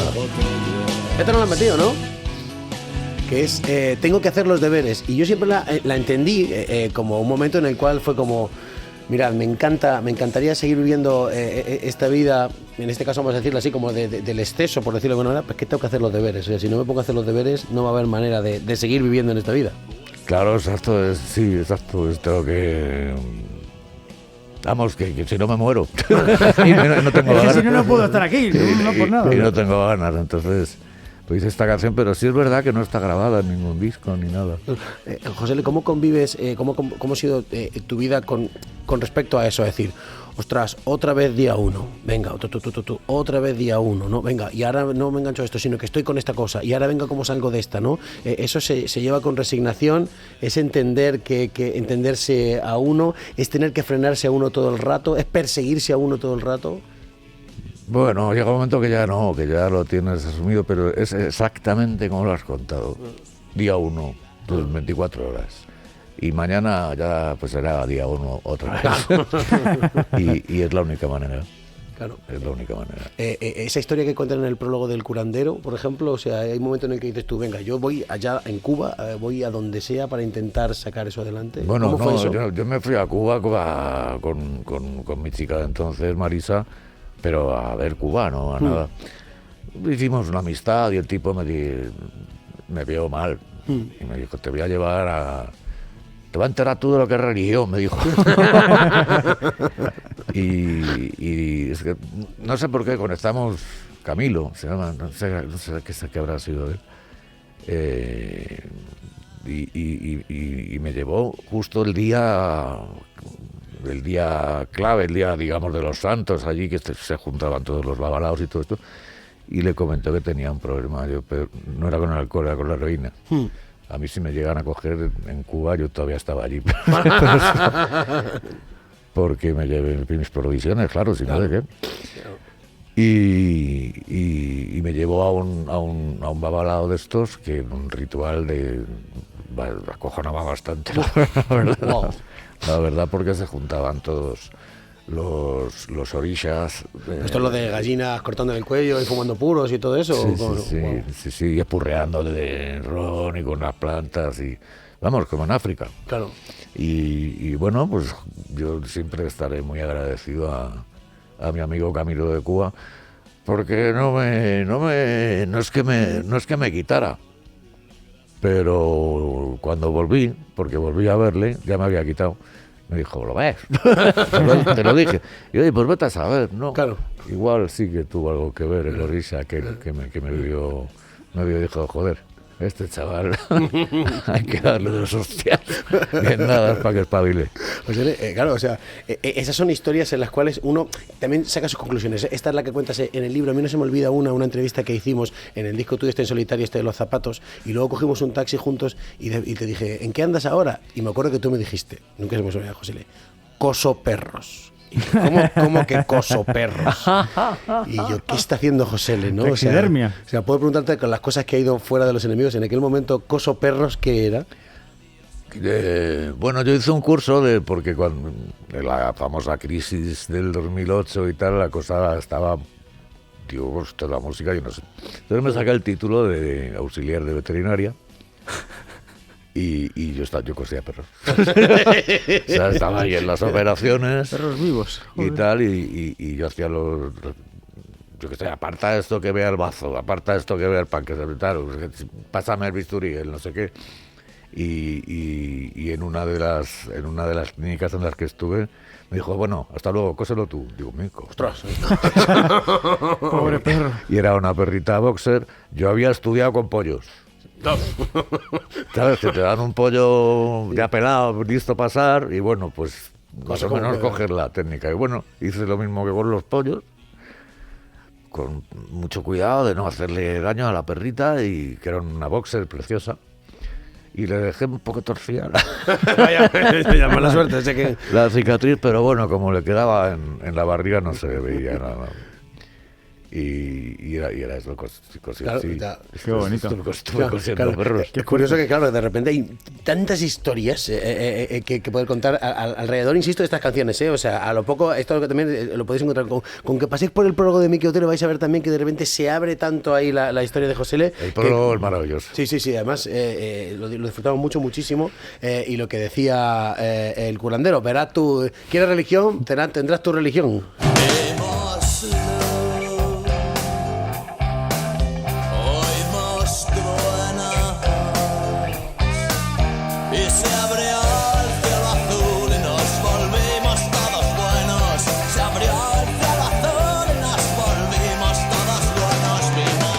José Le, creo que durante un tiempo, madre mía, coso perros, hubo otra época. Pero creo que durante un tiempo la Biblia fue no tu compañera de viaje, pero sí un lugar de inspiración constante. No sé desde qué perspectiva estuviste acercándote a la Biblia, y de ahí es que es verdad que muchas canciones, sobre todo en La Vida Mata, que tenían mucha relación con la imaginería. Sí, porque el hilo conductor de La Vida Mata no es la Biblia, ni Dios, es la muerte. Claro. Entonces, de la Biblia saqué muchas cosas, claro. Pero no estaba obsesionado con la Biblia, ni nada. Yo ni la leía como una novela tampoco, era a ver si encontraba cosas. Claro. La Biblia está llena de imágenes potentísimas, que yo es lo que buscaba. Claro. Y estas del Apocalipsis, pues pues las juntas y te queda una canción acojonante. Claro, de hecho me acordó mucho de, yo no sé si tú cruzabas información con Fernando Alfaro, porque es curioso, que Fernando Alfaro, que también, él en ese caso sí tiene un origen más religioso por la familia, pero él también tenía una imaginería súper potente, y es verdad que Surfing Bichos y Los Enemigos por ahí estarían. Pues sí, casualmente sí, y sí, tenemos una hermandad muy sutil entre nosotros, claro, ¿no? Entonces... porque él también se dio cuenta del potencial de la Biblia y de las imágenes, sobre todo de las imágenes, claro, ¿no? De que si Dios y su madre, ¿no? Claro. Los apóstoles. Pero las imágenes eran muy potentes y dio la casualidad, además, de que Estados Unidos acababa de invadir Kuwait. Y las imágenes que estaban por la tele eran parecidísimas a las del Apocalipsis. Incluso claro, el uniforme de Saddam Hussein era color blanco y oro. Que es el color de Dios en el Apocalipsis. Y bueno, yo de repente digo, bueno, pero ¿esto cómo es posible? ¿Esto es casualidad? Y como diría Julián, casualidad, no lo creo. Entonces, sí, él también se dio cuenta del potencial de la Biblia. Muy poca gente, se ha dado cuenta mucha gente, pero muy poca gente se ha atrevido a usarla directamente y abiertamente, claro, ¿no? Y a utilizarla como referencia literaria, ¿no? O sea, The Man Comes Around de Johnny Cash, por ejemplo, es una canción que también trabaja por ahí. A ver, el libro se llama Desde el Jergón, como mínimo una de Desde el Jergón. Sigo hablando con las nubes, ellas me enseñan lo que tuve.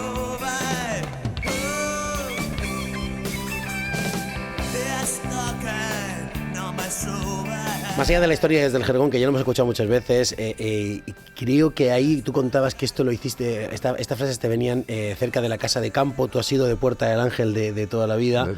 Yo soy de los que ha invadido ese barrio, o sea, de los que se lo está cargando, como pues gentrificándolo, ¿no? Entonces, café de especialidad. O sea, yo lo primero me disculpo para tu familia, que tu madre está ahí, que José yo le he visto cogiendo el 36 ahí en la puerta de Paseo Extremadura. Pero también te pregunto un poco, primero, por haber vivido cerca de un lugar que es como medio barrio, y cuéntame un poco también cómo era ese barrio, cómo era Puerta del Ángel en esa época en la cual tú te ibas a Malasaña, pero también vivías en ese barrio, ¿no? Vale. Que ya estaba justo al otro lado del M30, cuando estaba el límite del M30, sí. O sea, la Latina terminaba, M30, y ahí empezaba Puerta del Ángel. Del río para allá. Exacto, del río para allá. Donde Madrid ya no existe, ya no se habla de él. Bueno, era un barrio, pues, que... Yo lo recuerdo con alegría, porque había muchos trapicheos, se trapicheaba con todo, pero era un barrio muy vivo hasta que llegó la heroína, que se fue todo al carajo. Empezó a caer gente, y de ahí viene la rabia, yo creo, y casi la blasfemia. La fuerza del disco entero de La Vida Mata es la de una blasfemia. Sobre todo porque yo estaba muy enfadado, no sabía con quién. Pues, porque no es normal que un chaval con 18 o 19 años se entierre de repente a 7 amigos, a 8. Claro. Y bueno, está escupida esa rabia y está Dios por medio y está lo que haga falta por medio. Hay mucha rabia ahí contenida. Claro. Pero era un barrio... Era muy gracioso, la verdad. Era un poco de tebeo, ¿no? La cosa. ¿Que tenía gente pues toda la gente de fuera? Sí, teníamos a los gitanos al lado, las chabolas, nos liábamos a pedras con ellos periódicamente. ¿Periódicamente? Sí, los domingos. con escudo, los de escudo cogíamos una caja de fruta de aquellas de madera que había. Ostras, que de verdad. Sí, a pedra limpia, claro. Y eran como nuestros archienemigos. Claro. Y luego nos acabamos juntándonos. Mira, ya tus colegas. ¿Te ha tocado mucho a ti enterrar a muchos colegas? Sí, claro. En esa época, digo. Sí, en esa época. Cayó gente como moscas, vamos. Esto es que lo cuentas y no se lo cree la gente, pero es que éramos 3. Claro. Y los 3 que no compartíamos chutas. Claro. Así de claro te lo digo. Que no significa que nos metierais, claro. No. Claro. Yo me ponía primero y si quería alguien usar luego la mía, pues claro, tú mismo, pero yo la tuya después de que la haya usado, ni de coña. Claro. Pero no por el SIDA, sino por la hepatitis, que es lo que había. Todo el barrio tenía hepatitis. Bueno, wow. Entonces, claro. Y luego ya vino lo otro, entonces ya, y ahí ya dije, joder, menos mal. Claro. que yo tenía mi provisión de aparatito y tal. Y yo creo que ha llegado el momento de hablar de esto abiertamente, de hablar de la facilidad con que se conseguía la droga, de lo fácil que era caer en la trampa y morir en el intento. ¿Tú te acuerdas cómo caíste tú? O sea, cuando fue ese momento de decir, pues insisto, seguramente con colegas o con un juego o con un... Yo recuerdo perfectamente lo que... Sí, yo me doy cuenta volviendo de Chueca que no había encontrado. Digo, bueno, pues nada. Y de repente cuando iba por Plaza de España digo, hostias, me estaba poniendo malo. Y me volví a pillar, a buscar algo. Y ya desde entonces, pues... Y también me acuerdo del primero, claro, que fue en la puerta de mi casa. ¿Ahí en Puerta del Ángel? Sí, en la calle de Nantillón, en uno de esos parquecitos que hay. Y ahí echando la pava a todos, ahí lo probamos 3 o 4 veces. Wow. Y se podía comprar en Caño Roto, te podías ir a Surbatán, te podías ir a cualquier parte de estas, ¿no? Entonces está cerca, o sea, José le tenía patas, pero para todo, en este caso, para poder llegar allí. Pero vamos, que había un tío en una mesa y cola. Claro. ¡Wow! O sea, así como suena. Y por eso yo ahora he visto ¿cómo se llama? El Rocío, ¿no? La película, ¿cómo se llama? No. No lo sé.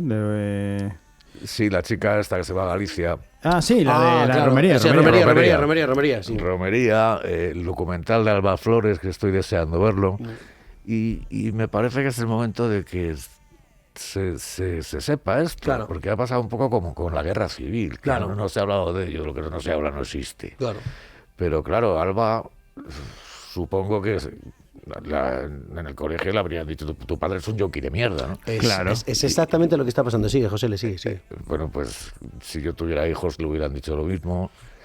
A mí me lo han dicho muchas veces. Y no es exactamente así. Has caído en una trampa y has sido tan inocentón y tan bobalicón que has caído. Eso es todo. Claro. Sí. Pero, claro, luego, pues yo por suerte no tuve que delinquir demasiado porque tenía la música, pero donde me estuve desintoxicando había gente que no tenía nada.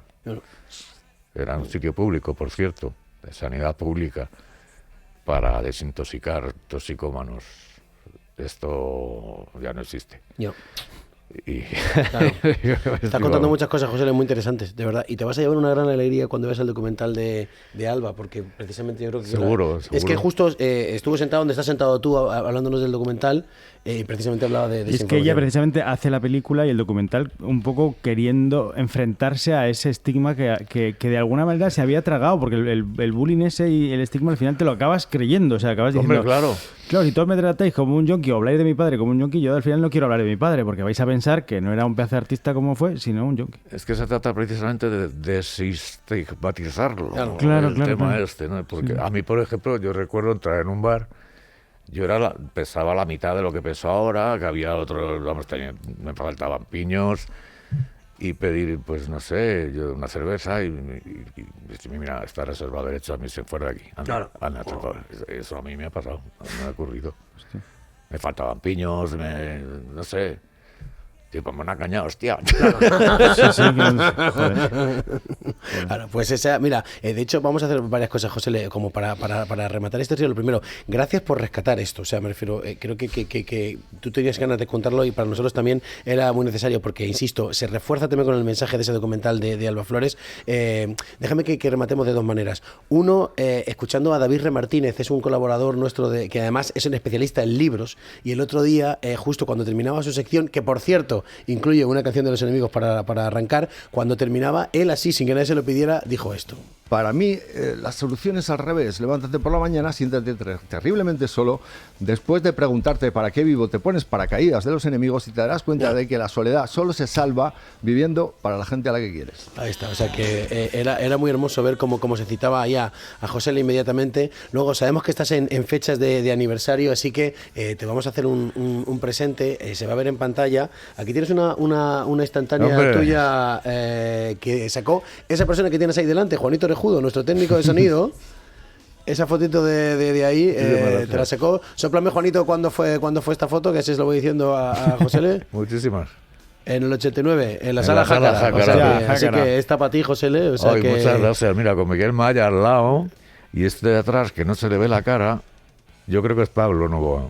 Wow. Mira. Tocando el bajo. O sea, fíjate que luego acabamos tocando juntos. Qué guay. Y conste que yo he hecho esta entrevista con todo mi amor hacia José Le, pero me he dejado mis discos favoritos, O sea, ni le he metido ni a Gas, ni a nada, ni a La Golondrina, ni al disco solitario. O sea, que José Le, aquí te esperamos para, no sé, escríbete otro libro, saca lo que tú quieras. Bueno, Los Enemigos estáis ya para en septiembre saldrá un disco. En septiembre, venís aquí provocando, Venga, Claro, en septiembre saldrá el disco, se llama Canciones Chulas.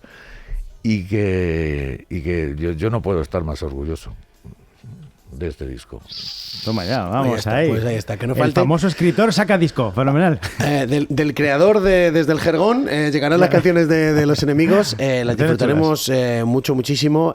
José Le, ánimo con ese retorno a los escenarios, que sabemos que está costando un poquito, ahí con David, que lleguen los acústicos, y con permiso nos despedimos con, igual que tú dices que A Hard Day's Night fue un acorde que te cambió la vida, yo te juro que empecé a componer canciones para una banda llamada Aerostato un día que estaba con José Le Santiago, hice una entrevista sobre las golondrinas, etcétera, le pregunté sobre este acorde y me dijo, esto le pones el re arriba, no sé qué, no sé cuánto, lo hace Neil Young, que fue este acorde. Te juro que lo estoy escuchando y se me vuelve a revolver el estómago, así que mi A Hard Day's Night, mi acorde es este, así que un re abierto.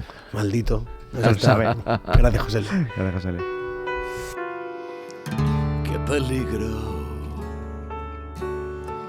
Aquí siempre es domingo y empezamos a pensar otra vez en lo mismo. Es claro, es de catecismo. Mi primita se dispone a hacer turismo.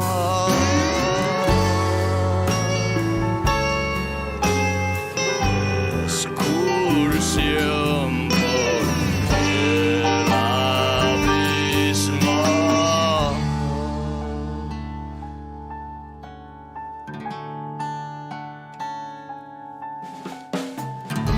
Prepara mi prima sus pinceles y pinta puertas por todas las paredes y pieles. Se pintan muchas pieles, saber dónde cambiarlas por más pinceles. Y pintarse así más pieles. Escucha, los muertos dicen que no. La calle grita que sí. Escucha, los muertos dicen que no. La calle grita que sí. Escucha, los muertos dicen que no. La calle grita que sí. Escucha, los muertos dicen que no.